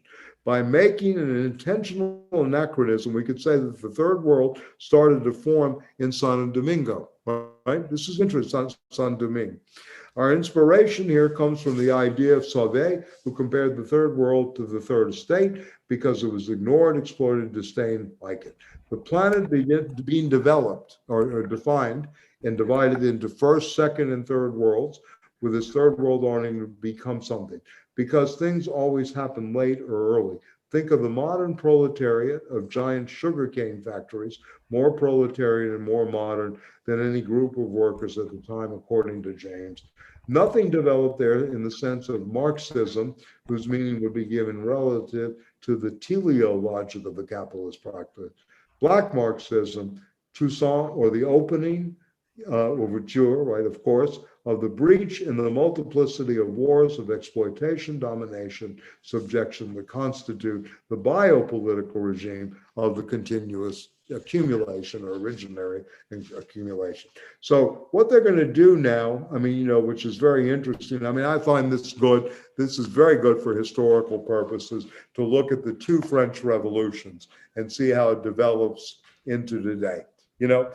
Look at the rhetoric, as Lacan used to say after he was thrown out of the IPA and he was not given a space to give back, all the verbiage of the Declaration of the Rights of Man, right? He says this in the opening thing. Then he thanks Levi-Strauss for getting the place for him and Ferdinand Braudel. The French have a good way of doing this. But anyway, this verbiage of the Clausewitzian notion of the war, the perpetual peace, this kind of notion versus that of the Jamesian model of the French Revolution, which was really ultimately and gave the fire, if you will, and the theoretical underpinnings to this massive slave uprising and the first what Alliez and Lazzarato call the first proletarian revolution. So I think this chapter is very interesting in that sense. And again, the war machine is outside, if you will. It's not within the state. It's not the state apparatus, because this war machine was able to take on the French, 50,000 Frenchmen killed, right? And also then call comrades from Poland and Germany black as well, right? Moving forward, all were blacks. So this is interesting in this war for emancipation. So the next chapter goes into the biopolitical, and again, this is David Winters is not here. I guess he'll come next time. We'll get in touch with him, but I know he has an interesting take on this. Again, I mean, the first proletarian revolution as a race war. So in some ways, history is now being dated, revolutionary history, if you will, in 1791, not 1917. Yeah. And as you all know, 1791 is also numerically, within 1917. So there's something about theories of numbers and revolution, right? So anyway, and I think the publication was 1971 of Marcuse's Counter-Revolution and Revolt. I may be off on that, but I think it was then. But anyway, all right. So so this is very interesting, and takes on stuff we know, but I think it reinforces this too about Marxism and some of its approach. So the next one is the biopolitics of civil war. And this, to me, seems to be where we are in this. If you want to use the traditional language, if you will, of Clausewitz, the cataclysmic history of war, right, in some senses. It's no longer a political or an eschatological. There are no stakes. There are no teleological stakes right now about war. It's a permanent civil war that's going on, permanent war economy. Right? Going back to where I began, 1938 orients the permanent warfare state, the permanent wartime economy, etc. And all of you know, we're almost up to $1 trillion annual budget for the Pentagon. And that doesn't tell us everything. You know what $1 trillion would do to, solve some problems out here? I mean, to put that money to work in terms of real life, real eros, which to me is, again, the political fight is for life itself. I mean, Foucault, look again, with all, Marcuse deserves an enormous amount of respect because he opened up this path through Eros and civilization, in terms of the political fight is the fight for life. Foucault went into this realm of the biopolitical because of a fascination. Foucault had perverse fascinations. How did Nazism really take place, right? He wanted to delve as deep as possible into this. How does this kind of moment happen, right? So he looked at this through the avenue of biopolitics and, of course, the race politics that was generated by that. So anyway, this to me is a very interesting thing. The 19th century, and this is a concept of Foucault's, the dispositif in French. This is power apparatuses, and these are the things that ensure the production, the reproduction, and the governmentality of the working class. The power apparatuses that keep people in this moment of social reproduction for the system, et cetera, et cetera. We're fundamentally two in number. Family, Very important to see this again. Family, right? And what Foucault called the institutions of temporal sequesterization. This is interesting again, this kind of locus, right? Sequesterization is a concept that helps, and this is page 111, is a concept that helps distinguish the 19th century from the classical era of the Great Confinement. So this is interesting in terms of the history of madness, right? We go from the age of the confinement, the ship of fools, right, etc., and the confinement and the asylum, to then to sequesterization, right? This is basically the age of the asylum, right? What Freud was a genius at, according to Foucault, was he was able to take mass madness as being sequestered and put it on the couch. No longer the need for the asylum. The asylum can come to the couch in Vienna, can come to the couch here, in a sense. A stroke of genius, right? In a way, Foucault's very admiring of this in some way, right? So it's a question, it's less a question of space by fixation to a closed system than time, which gives internal colonization. This is interesting. You are sequestered by time. Very interesting. This is a very, again, a creative thinker, agree with them or not, they're very creative concepts if you begin to think about this. Sequesterization as an internal colonization, a new impetus and a new hold, allowing the production of the labor force as an adequate subjective disposition for the necessity of for the freedom of labor. So internal colonization for this way did not focus on the disciplinarianization of workers, with a combining it with a biopolitics that implicated women, children, beggars, all my friends, criminals, and the infirm, right? Right? In other words, the entire population of the poor that had to be moralized and normalized by subjecting them to the penalization of existence. These are very interesting phrases. Look, again, this is a very brilliant thinker at work, and in a way. They're going to have arguments with him later, but I want you to get this idea. Biopolitics that appears as the apparatus, frameworks, multiplying power in the generalized civil war that it administers, and of which the object is the subject, in other words, life. And you don't think this is going on? Penalization of existence, what this right wing is bringing down. This is a great phrase to think through.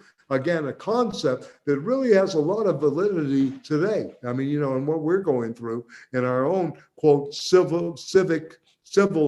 cultural wars, if you will. This is a war for culture now, in many ways. All right, so he goes on, administers, which the object is the subject, and in other words, life. Not naked life, but life in its qualified articulations, not life in the nakedness and passages, family life, military life, school life, work life, hospital life, prison life. The entire biopolitical economy of equipped life is traced here with its productive instances of surplus power. He uses Marx's phraseology here, surplus power concepts, right?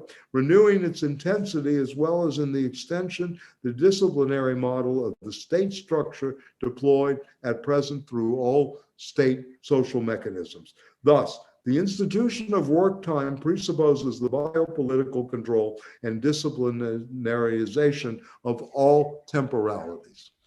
I mean, not only is this Taylorism, but this is even deeper because it's internally colonizing the subject in all dimensions of life. It's not just on the clock and the workplace anymore, in a sense. Yeah. To restrict to work time, the time of life must be disciplined from birth until death. Yeah. To impose the rhythms of production, all rhythms of life must be controlled, integrated, normalized, and moralized. And this moral economy is very important again, and I just mentioned again, the more I read him, etc. Nietzsche is really one of the great philosophers of our time. The genealogy of morals just really stands out to me. How this moral culture, this mnemotechnics, how we're inscribed into this normalization process is incredibly, incredibly rich. to read and reread and rethink.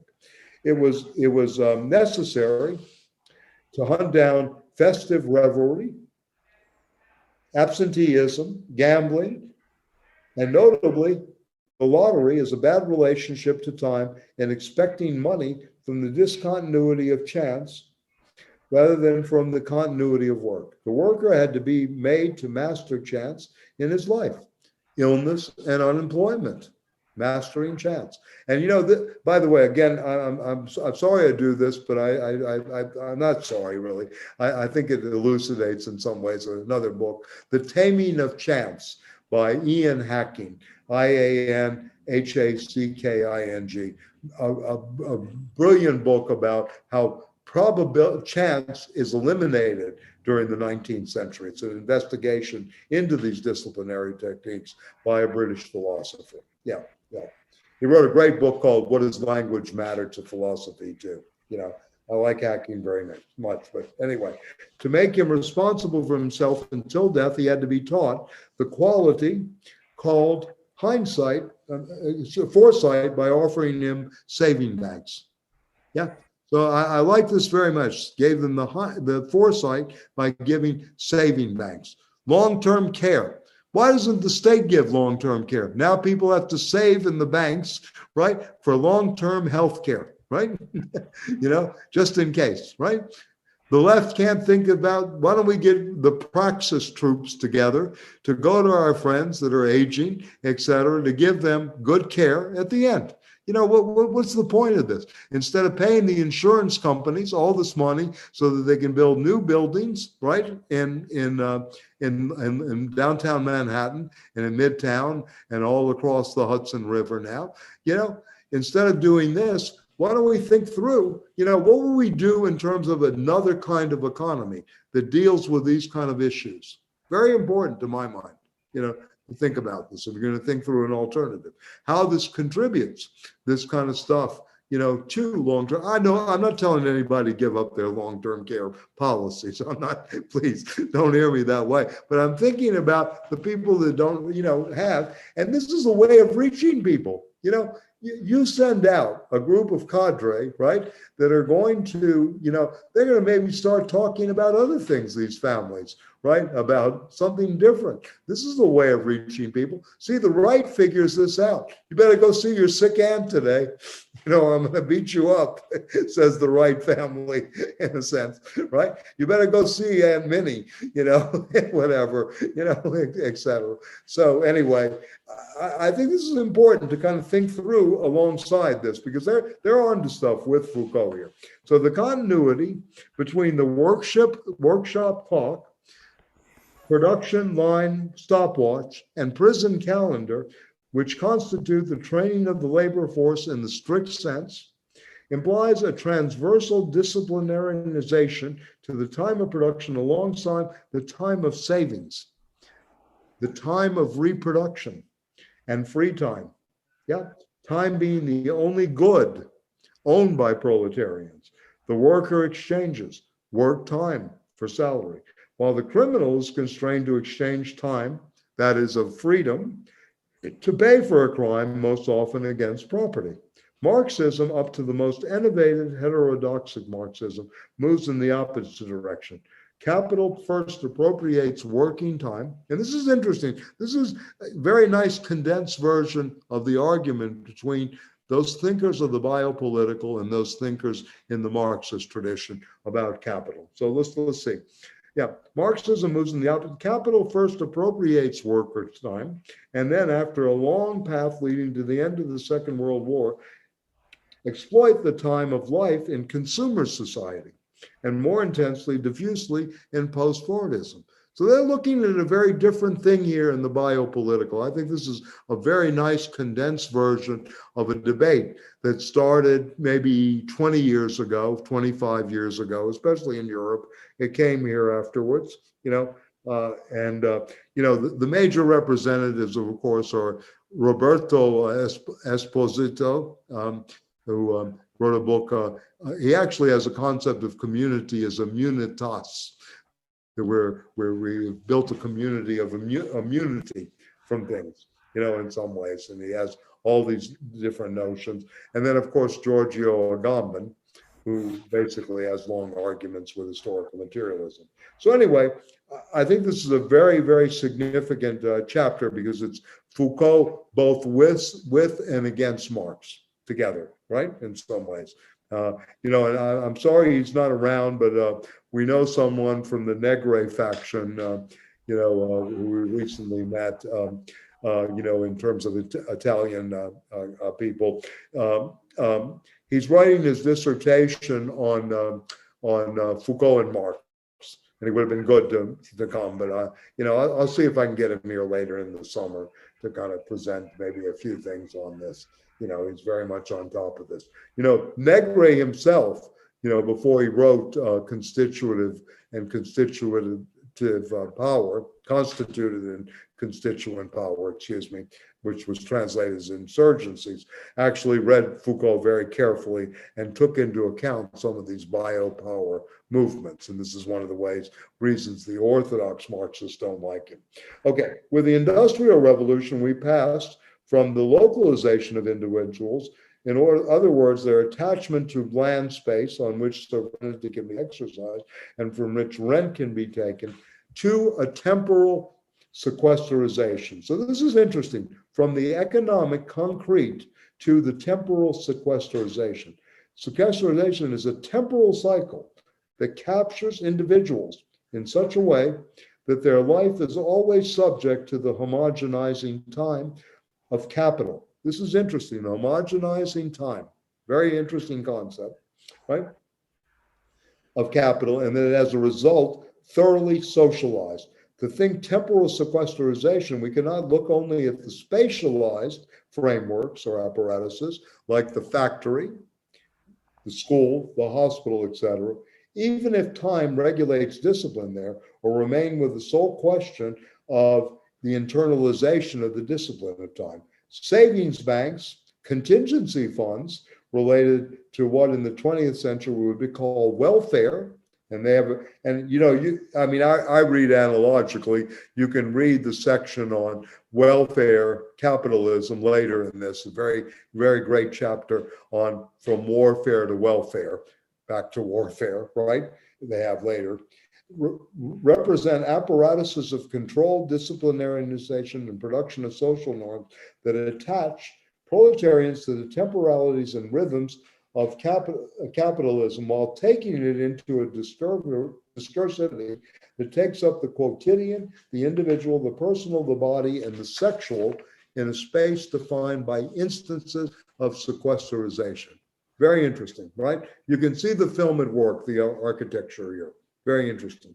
What the building looks like, It is always from the point of view of the totality of time that the individual's life will be scoured and dominated, right? From the totality of time. And again, I recommend the book 24/7 by Jonathan Crary. The last thing that capitalism has stolen from us is time, right? 24/7. How many emails do you answer at 3:30 in the morning? How many times do you go to bed, try to go to bed, but you're fixated on the computer or something going on, or the phone? I mean, the phone will replace, obviously, the computer ultimately, and they'll make it an environmental issue while Apple, makes billions off the new phone that can, has everything that the computers could do. They already have the technology. That's clear. Okay, so the institutions of temporary support could be called indiscrete, and this is interesting too. They're not out indiscrete in that they involve things that do not concern them directly. They're also syncretic, like in the example of the silk factories employing women, analyzed by Foucault, since they impose behaviors that not only seem to concern production indirectly, no interactions or working alongside men in the factory, but also no going out on Sunday. At the center of the activity, these institutions, there is always life in its entirety. And, a good part of the world still lives in these conditions. I know we're, quote, liberated, and that, Miss, what was her name? Frank Gifford, the football player's wife, Kathy Gifford. She was astonished and she broke down on camera when she learned there was slave labor in her dress line. That actually there was sweatshops that existed that produced these $300 garments. Anyway, so at the center of the activity, there's always life in its entirety, in which work is caught and subjected to a relationship of production that is first a power over life. This is interesting, a power over life, taking power over existence, power over, like Kathy Lee. Yeah, thank you, Steve. Yeah. To repeat from this point of view, the social form of production and reproduction extended to a society as a whole, in its real subsumption, is not as such an invention, just a post-Fordism. So they're taking on the post-Fordism schools in Marxism. There's Fordism from the regulation school, and then there are people that are looking at post-Freudism just from the production standpoint, capital labors. They're going back even further to look at this moment is really the taking of power over life, having the power over life, right? Taking power over existence in some ways, right? So these institutions take responsibility for the direct or indirect control of existence. They fix on a certain number of points in existence. Generally, number one, the body. Two, sexuality, relationships between individuals. The institutions of temporal sequesterization or apparatuses of power generated by the generalized civil war, by continuing war, by other means. These civil wars that they're going into ensures a relatively stable, predictable, regular governmentality of behavior valid for the fabrication of the social and the defense of society, capitalist society. It goes without saying. How this conditioning, how this temporal sequesterization reproduces the system as is, renders everything impotent, etc. In conclusion, while time management passes through the military discipline of the factory, it also participates in a more global apparatus. It is offensive for the labor force merely to pass the time. The value of the war on time, launched by capitalism against society as a whole, comes from here. And then they go into a very interesting section called the formation of the family. So any thoughts about this? I mean, this is to me very, very well articulated of this debate between biopower versus labor power, labor capacity, et cetera, in the Marxist tradition versus that of the biopolitical and the biopower. And that really the workplace is really a domination, right, over life, over existence, right? And we've seen this in corporate structure. Tell me about your relationships. Have you thought of going to AA or NA or SA, et cetera? We've seen this going on all the time. Those of you in the therapeutic community, you know how this works with the employer-employee relationship. They may need, a note sometimes to stay on the job, take a leave of absence. All of these things are part of, again, of what I think Foucault has seen very early on as this temporal sequesterization and how this plays out in the modern period. But anyways, yeah. So any thoughts before we can go into the family cell too. Yeah. Because this is interesting too, about how housing, and again, another reference, I've referenced it before, but to me, one of the most important books that influenced both Foucault and Deleuze on disciplinarization and, of course, the Society of Control is The Policing of Families. I'll put his name in the, I think someone brought it up, I've put it in before. It's called The Policing of Families by Jacques Danzelot. Yeah. Actually, in the English edition, I think in the French edition, in the English edition, Deleuze wrote the introduction to it, The Policing of Families. It's Jacques. Think about what is the value of social work today? Yeah, really think about this. What is the function of the social worker in society? right? I mean, in many ways. I mean, it's a policing function. It's never been a liberating function. Yeah, yeah. Bertha Pappenheim, she was the first social worker. Freud created the job. Yeah, yeah. Through Bertha Pappenheim. Yeah, this is his name, Jacques Danzelot. Yeah. Yeah, a magnificent book, by the way. I think it's out of print. That's that's to its credit probably in terms of its danger for thinking. So anyway, the formation of the family cell. How does the family come to be, right? In many ways, and this is the next section here. So anybody, any thoughts? I mean, is some of this new, or is it framed in a certain way that it is, kind of revelatory? He goes on to, I mean, I'll just refer you again, following up on Foucault, page 149. I mean, I'll just jump around a little bit. In The Birth of Biopolitics, Foucault sufficiently connects the problems of governmentality, how we are ruled and how we are governed, of this post-Lockean civil society directly to the government of society by German order liberalism and American neoliberalism of the Chicago School, to take the risk of digging a black hole of a century. Yet post-war society is radically different from the civil society of the 19th century, since it is the result of a dual process that Foucault does not reconstruct. It is first the result of the struggle of slaves, and they want to go back to this always, workers, the poor, and women, to depose the liberty of property owners, which operates as a liberty to exploit and dominate them while excluding them from civil and political rights. During the entire 19th century, non-property owners shook the walls of tax-based democracy, behind which there were only property owners, by demanding equality and liberty for all. Universal suffrage, excluding women, this is interesting, right? Right, was the first demand of the nascent workers' movement. It was won on the barricades of June 48 in France, when the position of liberals was in favor of a tax-based voting. Remember that in liberal England of the earliest 20th century, paupers, domestic workers, non-established workers, and women were not allowed to vote.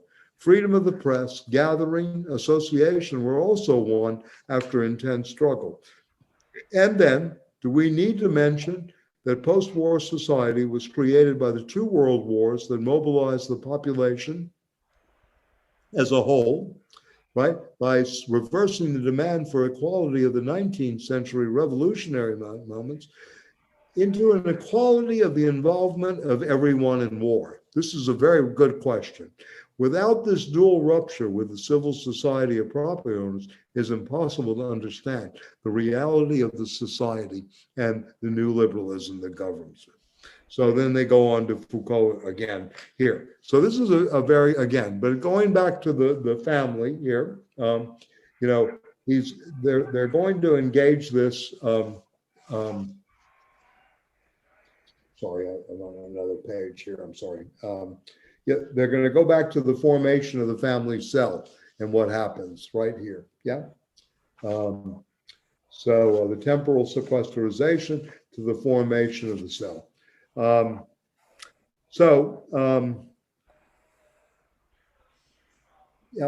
This is interesting too, going back in history again. And Sander Gilman's very good on this, the psychoanalyst writer, who was at Cornell. I think he's at Stanford now, or is, maybe retired.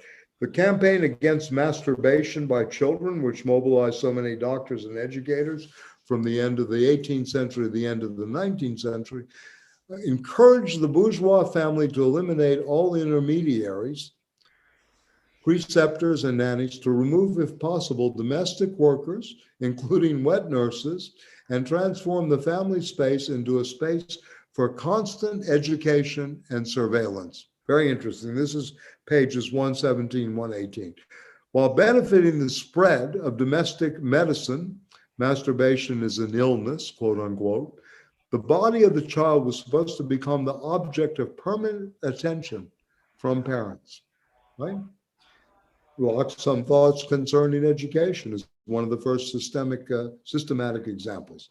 With all the practical instructions it included, this veritable crusade was a means of compressing family relationships and closing up the central power child rectangle into a substantial, close-knit, and emotionally saturated unit. The transformation of the large family, caught in the complex web of relationships of dependence and membership, into the narrow, cellular, conjugal, and parental family as known today in its economic-moral autonomy, is due to the government of children, which in turn conditions the formation of the bourgeois figure of the spouse and the, quote, mother of the family. I'm sure Bear will have something to say about this. The fact that on the outside, right, there's no longer anything for her except to perform charitable acts and educative missions confirms how essential it is for the cycle of bourgeois normalization to maintain itself by connecting the entire series of elements composing it in a circuit. Women are thus attached to the production of subjectivity, combining valorization of the child's body by the family cell, restricted as a result to the parental nucleus, with an infiltration of sexuality by a technology of medical power, collaborating to the economic and effective valorization of the child by the state that can then take charge of the technical formation of its normalization through specialized pedagogical institutions. The child's sexuality is thus revealed as the ploy of incest, from the incestuous indiscretion of the parents to its transference in the incestuous desire of the children, through which the parents leave to the state its instrument of performance. The conditions and the modalities of intervention on working class environment were much more different. And hence the reason you had Wilhelm Reich in some ways, this next paragraph, right? With the transformation of the European proletariat into a productive force, the conditions of labor, housing, mobility, and insecurity all made family relationships increasingly fragile and disabled the family structure in favor of free union. The question of the vagabondage of individuals and children returns with singular emphasis in the first half of the United States through the uncontrolled urbanization linked to industrialization, the demographic explosion, and the development of pauperism. The struggles against these social plagues, to which we added pathological designations, and here are the words: contagion, epidemics, and hygienic interest, imposed the renewal of the old regime of alliances and affiliation in favor of a new alliance of straight order and family order, into which the private initiative, managerial order, that was assisted by the church was inserted, the first interested party in the moralization of workers' ways of life and their habitat. This was the great campaign at moralizing the poor classes, right? And anyway, those of you who have seen the movie The Conformist, I mean, again, I'll make an example of the time that Jean-Louis Trenadeau, professor, you know, the agent that assassinate the radical philosopher in Paris, the scenes with the priest, very much out of this, you know, that the priest is necessary to go to say, I'm having this affair. This is what happened with my wife, right? Et cetera, you know, very, very interesting kind of things of the church's moment in this. The family strategy aimed at the proletariat. This is very interesting. The difference between the bourgeois and the proletariat family, and how a Reich could really understand this, how he really was, at least in the beginning, you know, to my mind. Yeah, by the many philanthropical societies, unlike the one aimed at the bourgeois sphere, was a campaign to reestablish marriage, right, and promote family life. Think about you know, the right wing today, right? What's going on here? And get married. Do not have children first, only to abandon them later to the charge of the state, right? Well, that, you know, that should be given to Mr. Alito and others. But anyway, the whole campaign is directed against free unions, against concubinage, and against extra or parafamilial fluidity. Replacing the dowry with unpaid domestic labor contributes to the regularization of behaviors in a domestic space where the social economy consisted of giving a new foundation to patriarchal power by subjecting the entry of women into the labor market to male control, but also by encouraging surveillance of men and children by domesticated women in the household.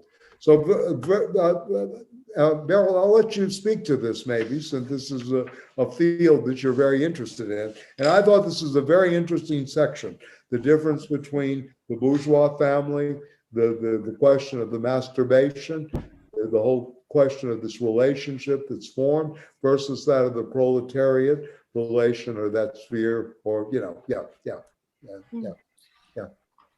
I'm not sure that I have anything concise Okay, sorry. to say, because it's just so multi-layered and, it is multi-layered. So intensely kind of counter, like all of these things. I mean, one of the things when we're reading this, I now, I start thinking, well, one of the discourses currently is that the family is actually a site of potential violence, of potential incest. I mean, there's a whole sense in which there's been a shift from the family as a haven in a heartless world to the family as a very sort of precarious and dangerous place.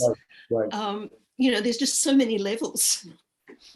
And on the social work thing, Michael, I presume you have all read the old Ehrenreich essay on the new middle class and its formation, and social work as very particularly a profession that comes into existence in order to police the proletariat. Right. Yeah. And that, I think, was written in the and especially militants. Especially militants.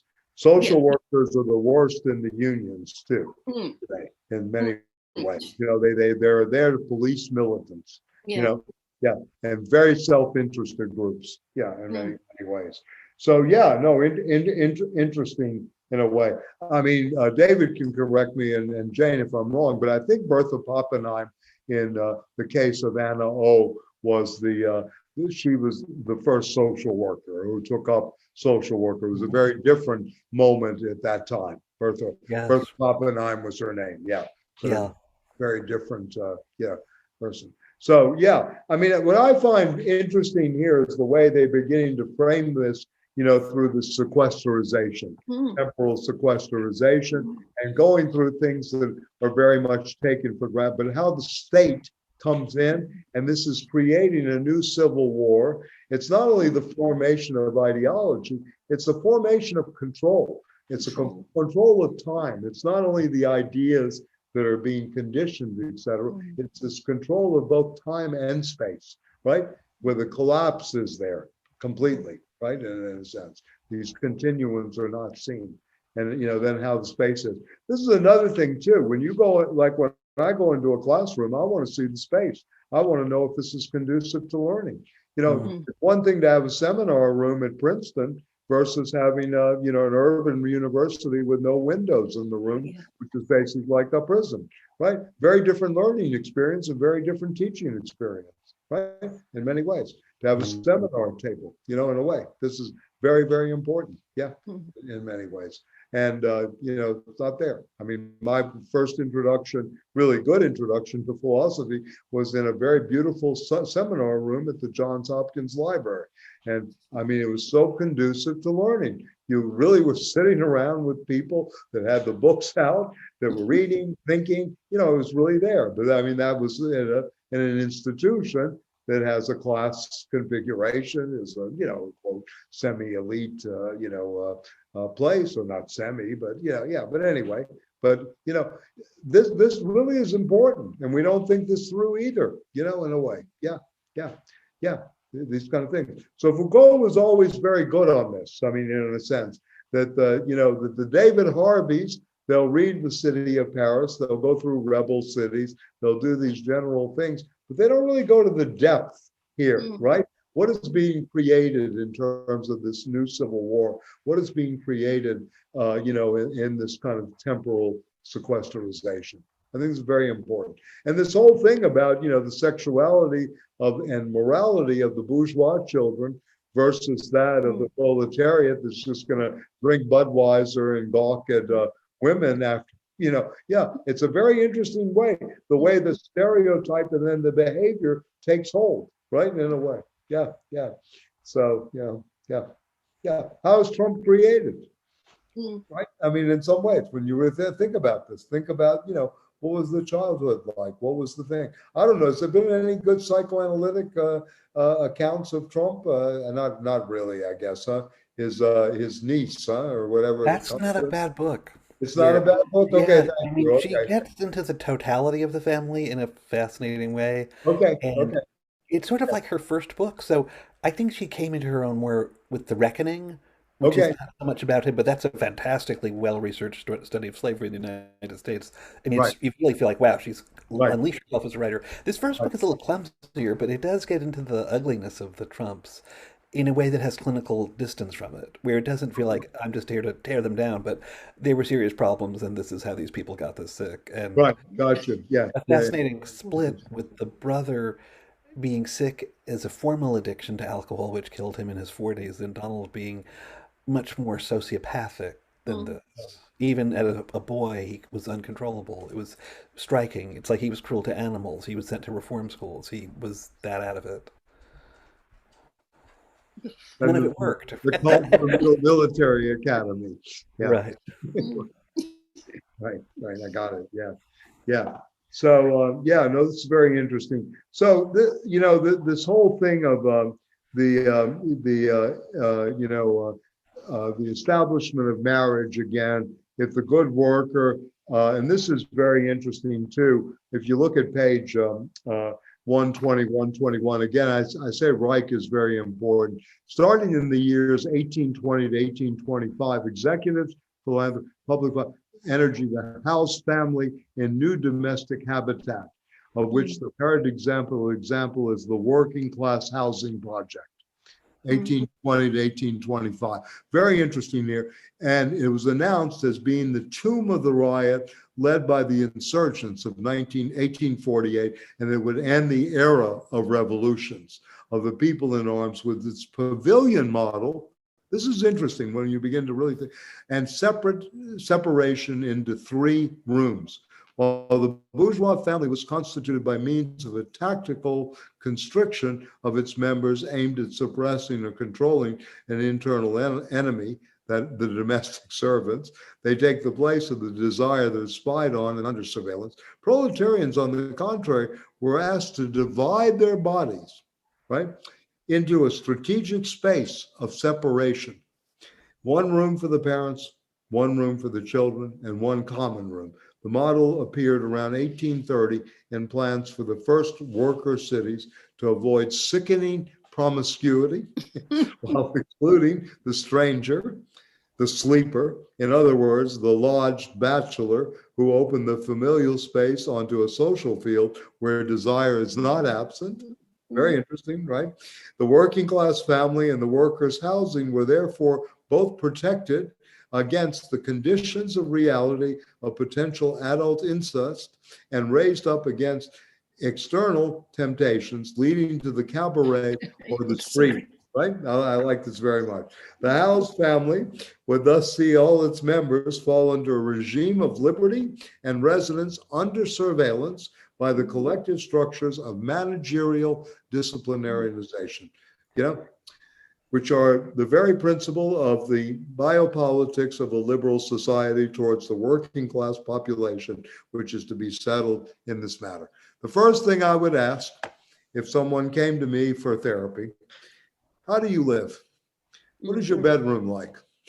Where's the bathroom located where you are in your space, right? Etc. This is the first thing I would ask, in terms, right away, not how do you get along with your mother or, what's going on. What is the spatial and your relationship of the body to the spatiality of where you live and occupies your sleeping time and your eating time. Yeah.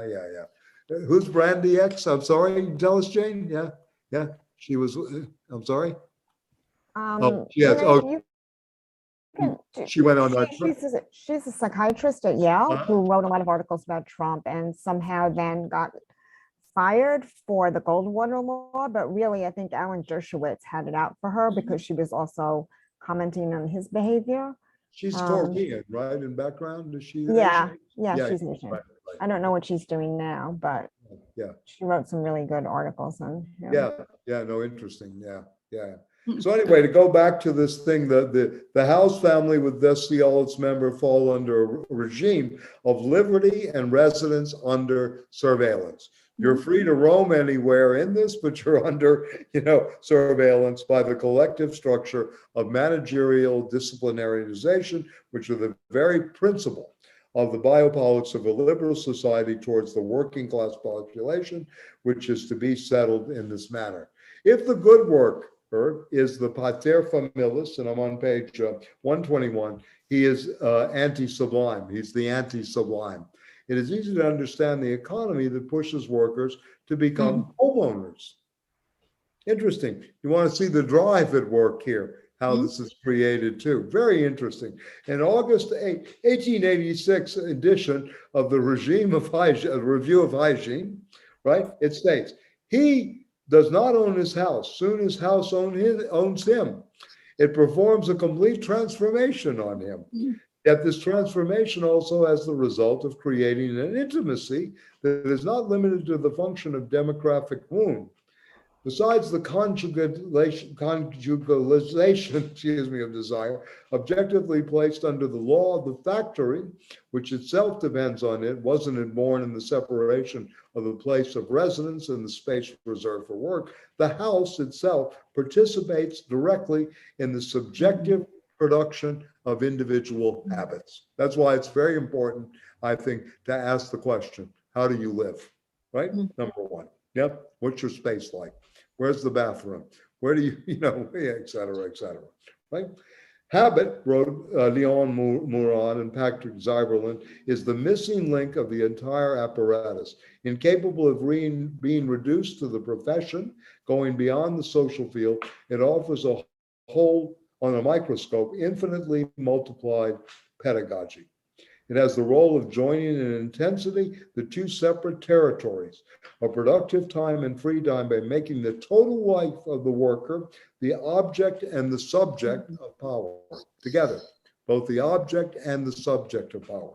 As idealized as it may have been by charitable organizations, this proto-welfare gives rise, it's interesting how this is going on in the 19th century, gives rise to a disciplinary intimacy reliant on a strategy of behavior and a tactics of feelings that are presented as the pursuit of war by the regulatory means. And this is interesting, again, going back to war, pursuit of war by the regulatory means of a biopolitics of intimacy.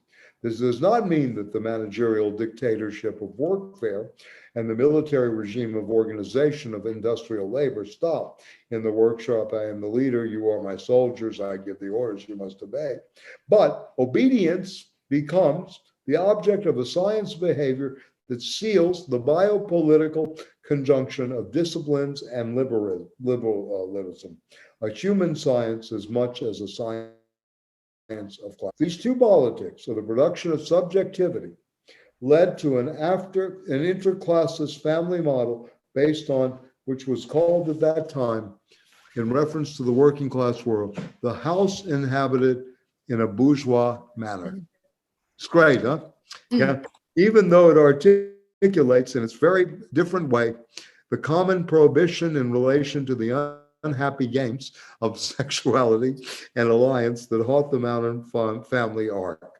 Implicated here is no less than the dualism between a medical surveillance of child sexuality and a police judiciary style social control of adult sexuality in the dangerous classes. Right? Very interesting.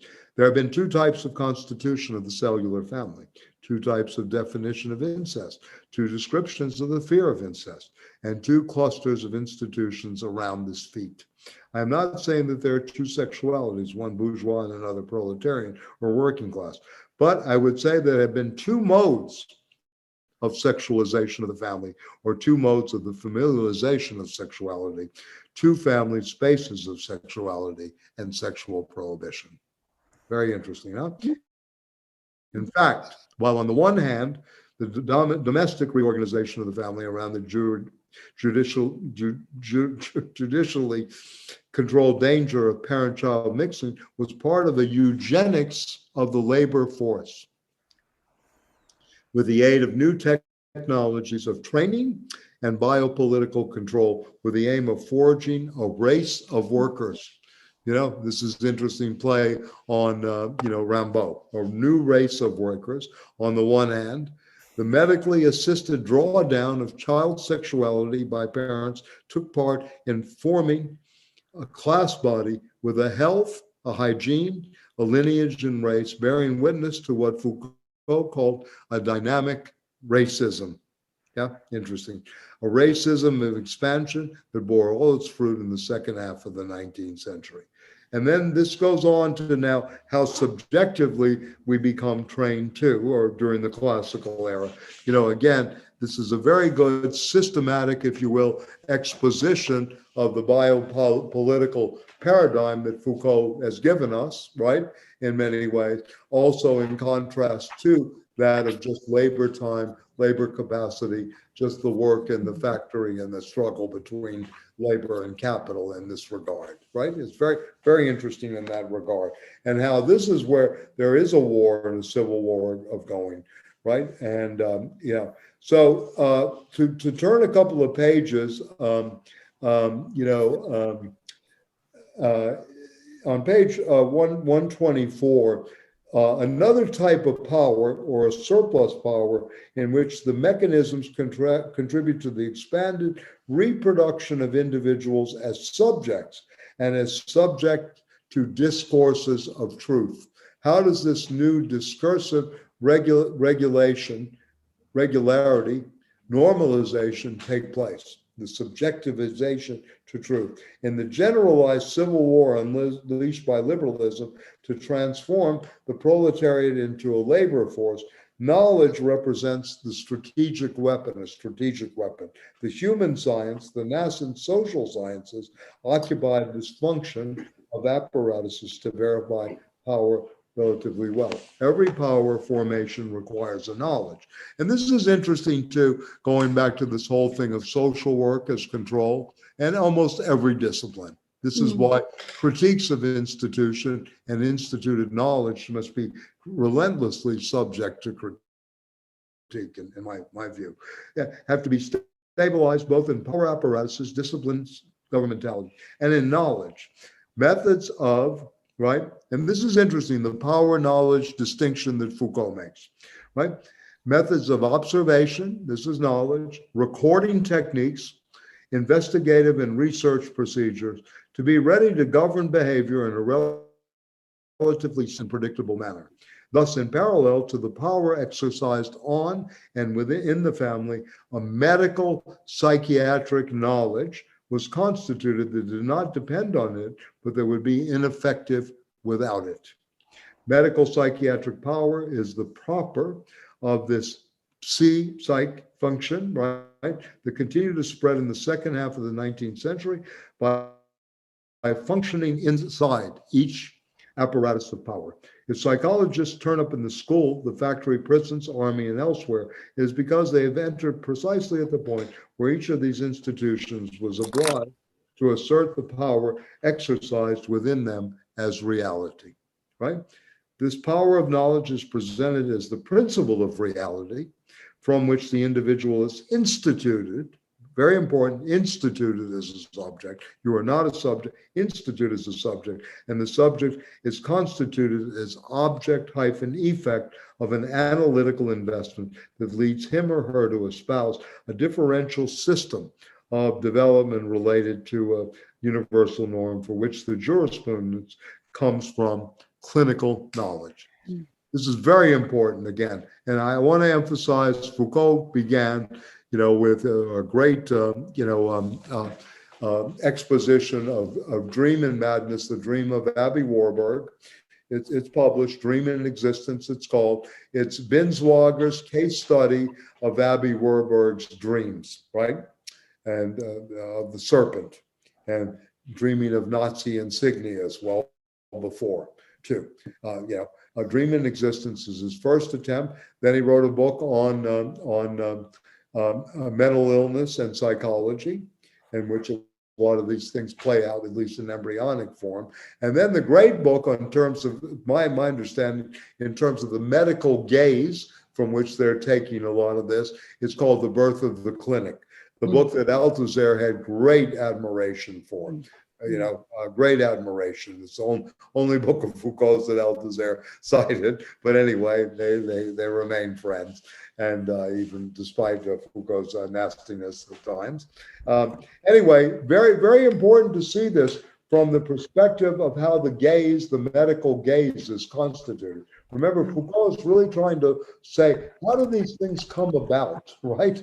What is this, embryonic, not only its phenomenological origin, right, if you will, but how do they emerge in terms of the instituting effect, right? And then how do we become constituted as subjects, in many ways, where terms like freedom are no longer about being free within or free-spiritedness, but it becomes freedom from, and in Deleuze's language, flights of freedom, right? Taking flight, right? How do we really do this in a sense? So this to me is a very important section, generalized civil war, and I think this is important at the bottom of page 125. Here is the continuums of interventions that led from the most violent expropriation from the land and the freedoms of association that it arranged, then to the disciplinary training of bodies. The training of bodies, you could say conditioning is just as good, since conditioning is a term that's used in, the behavioral sciences, right? To the disciplinary training of bodies, to biopolitical campaigns for the nuclear family, communicating the sovereign subjection of women and the promotion of the mother of the family with the constitution of a new educative and medico-psychiatric knowledge, which collapses government by the family on the governance of families. Between the formation of the labor force, and again, they're looking at the labor force that emerges in factory labor, right? And how this is, how we got to this and Fordism, and its bloody repression in the riots and revolution that erupted throughout the 19th century, the institutions of discipline, security, and sovereignty continued civil war by all of these means, bipolarizing the individuation of populations while favoring the strategic and not the ideological connection of the working class family to the bourgeois family. This is interesting, right? The difference between the strategic connection and versus that of the ideological connection. Yeah, very, very important. And things that could be used today. You may be of different class backgrounds, but there may be a strategic moment that there's a meeting place too, right? In a way, this is, I think, part of Foucault's understanding, outside of ideology. Yeah, in many ways.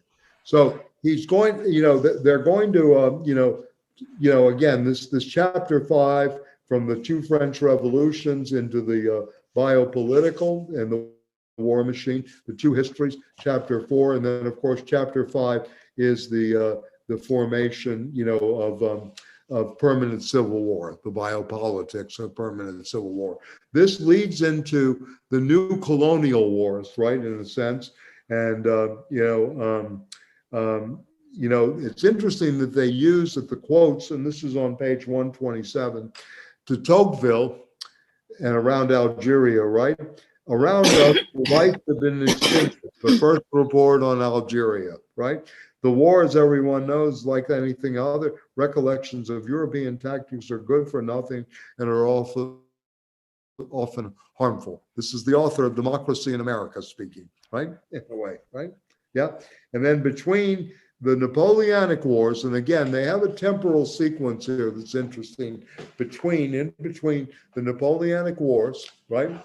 After the French Revolution and the Clausewitzian approach to that, and then of course the Haitian Revolution and the total wars. We'll go back to that. Also, Junger's total mobilization, and of course the total wars of the 20s. A new wave of wars of colonization unfurled across the planet. So they're going to speak about this new colonial war, and I think this is, again, very relevant for today. We talk about vaccination imperialism and other things continuing as part of the civil, war, civil hybrid warfare that's going on all the time. And then the next one is, of course, the limits of Foucault, where they began. I don't know if we'll be here forever if you want. But anyway, the limits of Foucault's take on neoliberalism. But I really find this to be, if you're interested in this, that this is one of the most clearest exposition of the complexity of the Foucaultian biopolitical paradigm that develops in the 1970s, right? Both within and against, if you will, a kind of dominant Marxist strain on labor time, the labor theory of value, these kind of moments, and the place of what he calls, again, this temporal sequesterization, and how important this is to understanding these different units, right? The bourgeois family unit versus the proletarian, then the strategic value that can be taken from this going forward.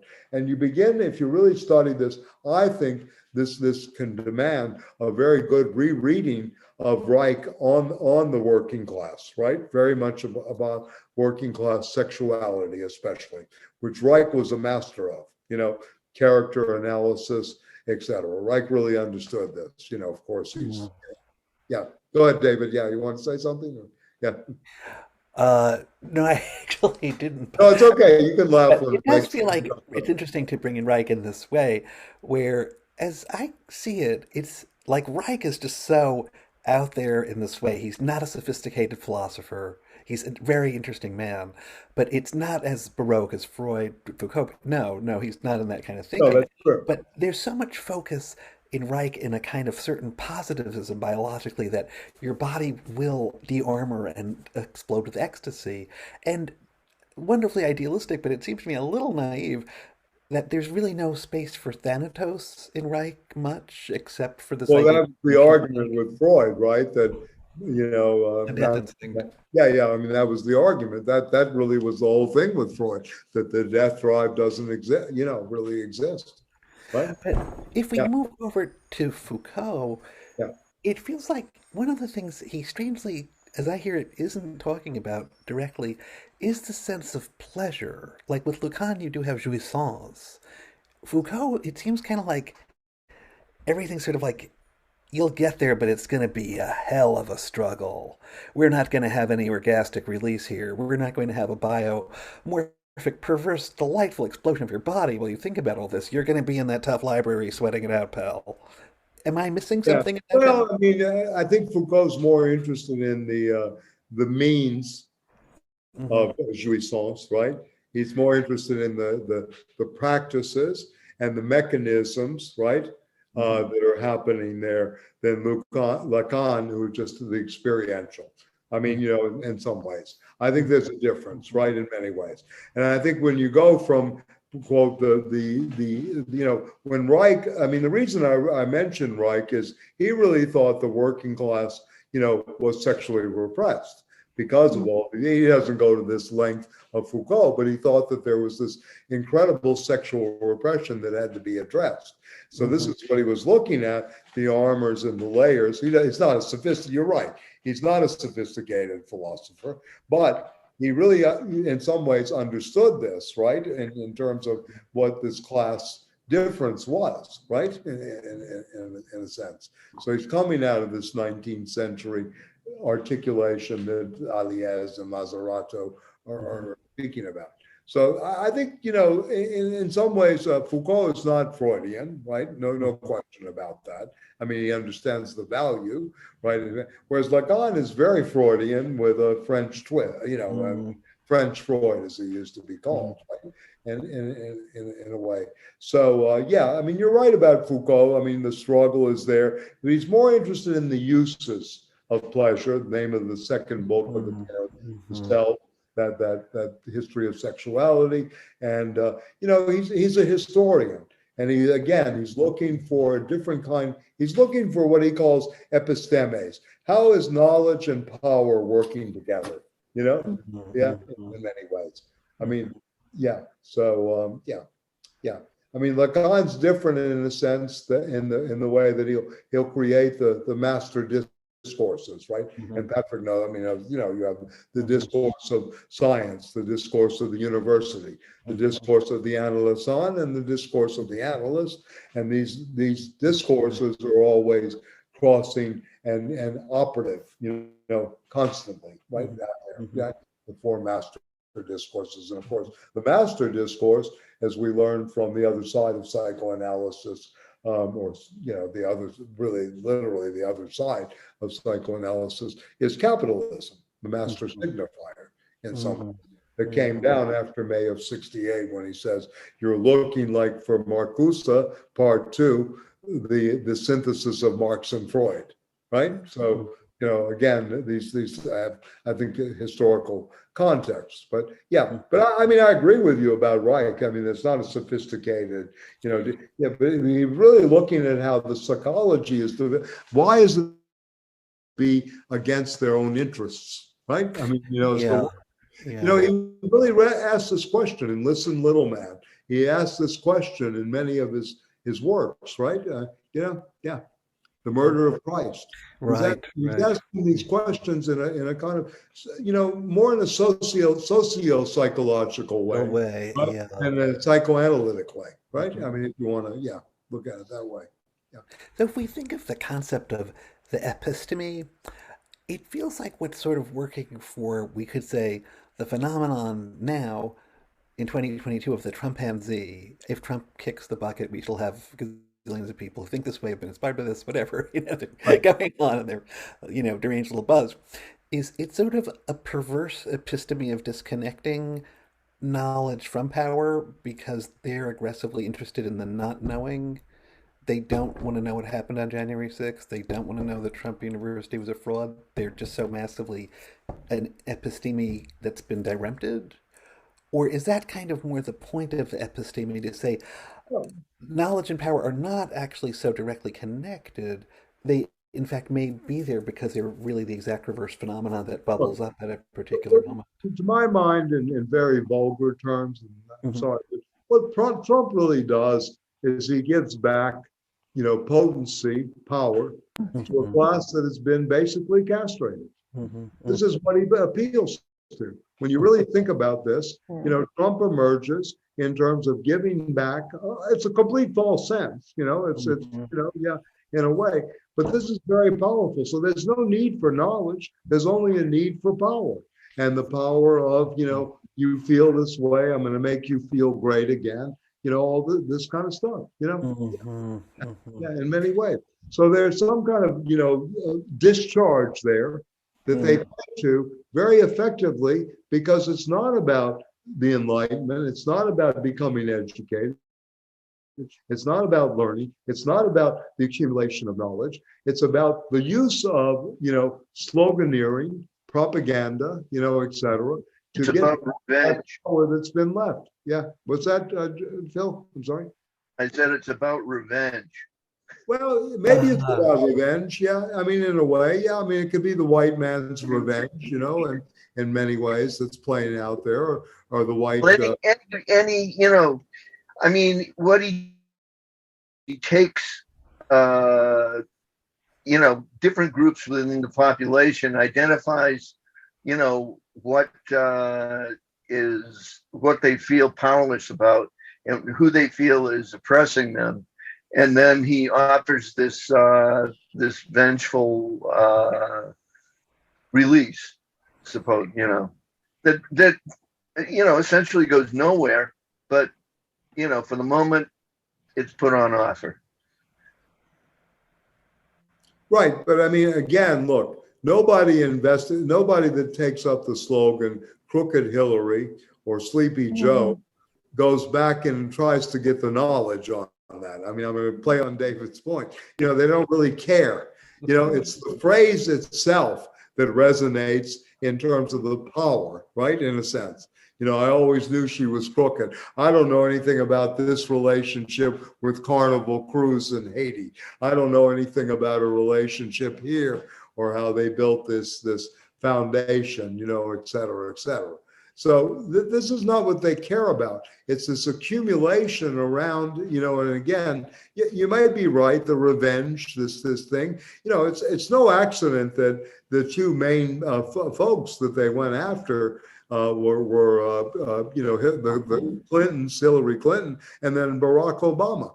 I mean, Donald Trump is not possible in terms of the emergence as a political figure unless you had a Afro-American, or a, half African, half white, president, right? I mean, this was a great scar to quote unquote white masculinity, if you will, or whatever term you want to use, or the impotence that people felt in terms of identity politics, affirmative action, job. This is all part of the ressentiment that the right is so good in playing into, and it still plays into it, even if they're successful, even if they're, in many ways, yeah. So this is the way, and Reich understood this in terms of libido. This is his interest in a sense. Freud, even though there were free clinics, and Freud was very much someone who would make was not interested in, quote, the liberation of the proletariat. Freud was never interested in, the communist upsurge. He has thoughts about this future of the illusion and civilization and its discontents, the metapsychological works. He did not think that, ultimately he's a pessimism in history with a bit of hope, going back to Raymond Williams, in a sense. But Reich was really optimistic. He saw this as a real cause. It's something that needed to be done. So he takes it to this. He gets crazy. I tell you what, Franz Fanon, it's amazing how America could have destroyed such a figure. This is what he said about Wilhelm Reich. Same thing could be said of Paul Robeson, right? Think about this, the people that were destroyed. Josephine Baker, we don't go into the other kind of, the race civil war still goes on and on and on. Yeah. I mean, there are no Paul Robesons on the field, on the scene today. Yeah, at all. Not even close to Paul Robeson. Think about that. If you had a black actor, if Denzel Washington was even 1/10 of what Paul Robeson was. I mean, these are anyway, pale. I mean, I'll put it in those kind of terms, compared to Robeson. Singer, lawyer, actor, first rate in everything he did. Football player, right? Great singer. I don't know if you ever heard the Count Basie Orchestra when he does the thing on Joe Louis. It's a magnificent appropriation, thing with Count Basie. Yeah. Or his testimony before the House on American activities. So this country, this is ideological barbarism par excellence. This is why we need to read this stuff and figure out how these institutions are working and, create something very different. Yeah, I mean, Reich made a big mistake coming here. Yeah, for sure. This was not the right country for this. And it was the wrong decade. Yeah, bound to fail. You're better off being a Maurizio in Colorado, than being Wilhelm Reich, or, part of this, what is this stupid group they have with Tom Cruise was a member of, all these Scientology. Scientology. yeah, Scientology, yeah. Michael, do you have any thoughts about corporations now wanting to help their employees travel for abortion, like Disney, Amazon? Yeah, that's a way of keeping them under control and good part of the work staff. I mean, that goes without saying. That's just good politics by them, to my mind. I don't know what goods I just wonder what the repercussions of that will be. It will sort of dampen things down. It depends on the level of this. That's another thing. I'm thinking that there'll be a flight to Canada, for this. And it used to be women would go. I mean, when I was growing up, women would go to Mexico. I mean, I remember They still do. They still do. Yeah, now they do. Yeah, I'm sorry. I'm sorry about that. I'm yeah. But anyway, I mean, I remember you had to come up with the couple of $100. This was a thing always going around to go to a halfway decent doctor south of the border, right? Yeah, Baker made a proposal for companies to move to Massachusetts today. Yes, yes. No, you may see more of that, Jane. I mean, I'm not so sure it's a question of controlling the workforce. From the corporation's point of view, they'll use the argument of productivity. They're going to keep the productivity up there. They're going to keep the happy woman on the job. Isn't this great? My corporation was progressive in this regard. This is a liberal strategy to my mind. There's nothing radical about this. No, not at all. Yeah, and it's not going to be all corporations either.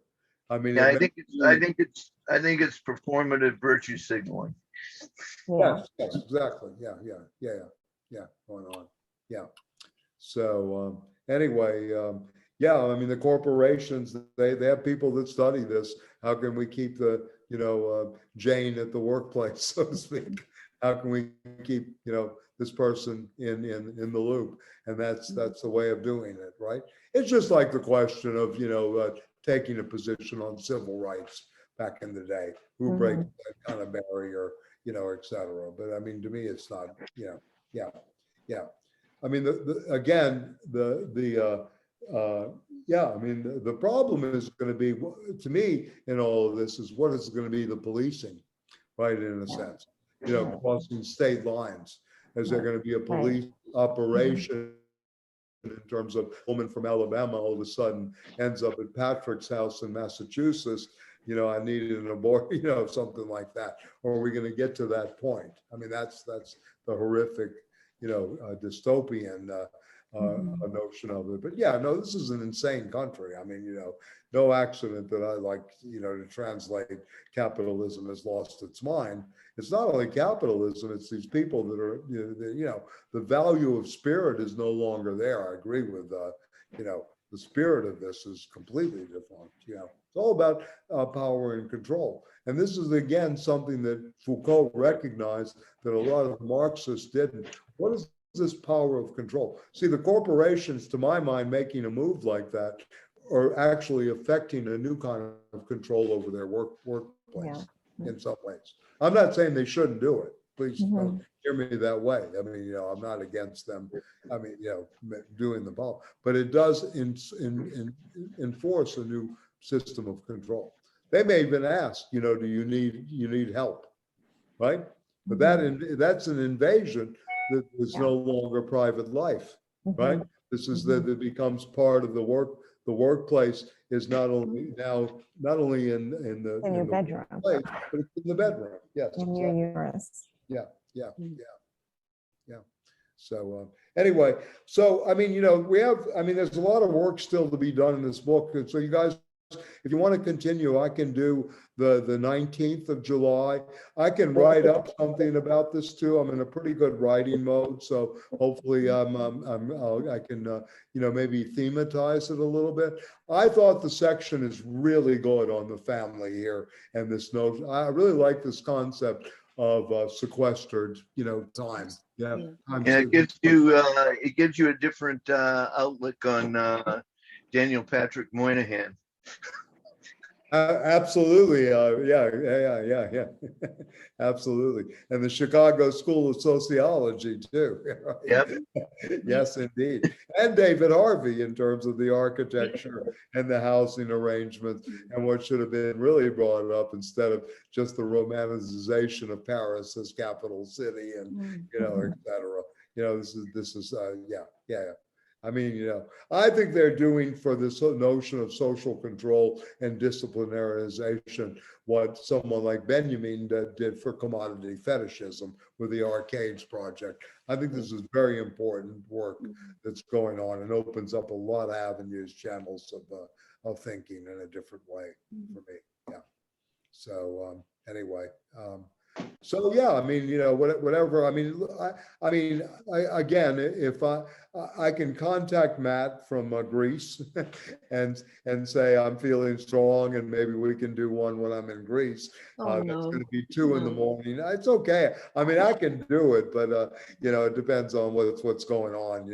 Where the problem what we have planned in Greece, and if we do it next year, I mean, please consider if this is successful this year. By the way, the Verifikis people have come that want to interview us, so that's a good sign. The European Democratic Union. But anyway, the thing is, we don't go to dinner till 9 o'clock, and when you have dinner in Greece, you take a long time. You drink a lot of wine. You eat. You keep talking.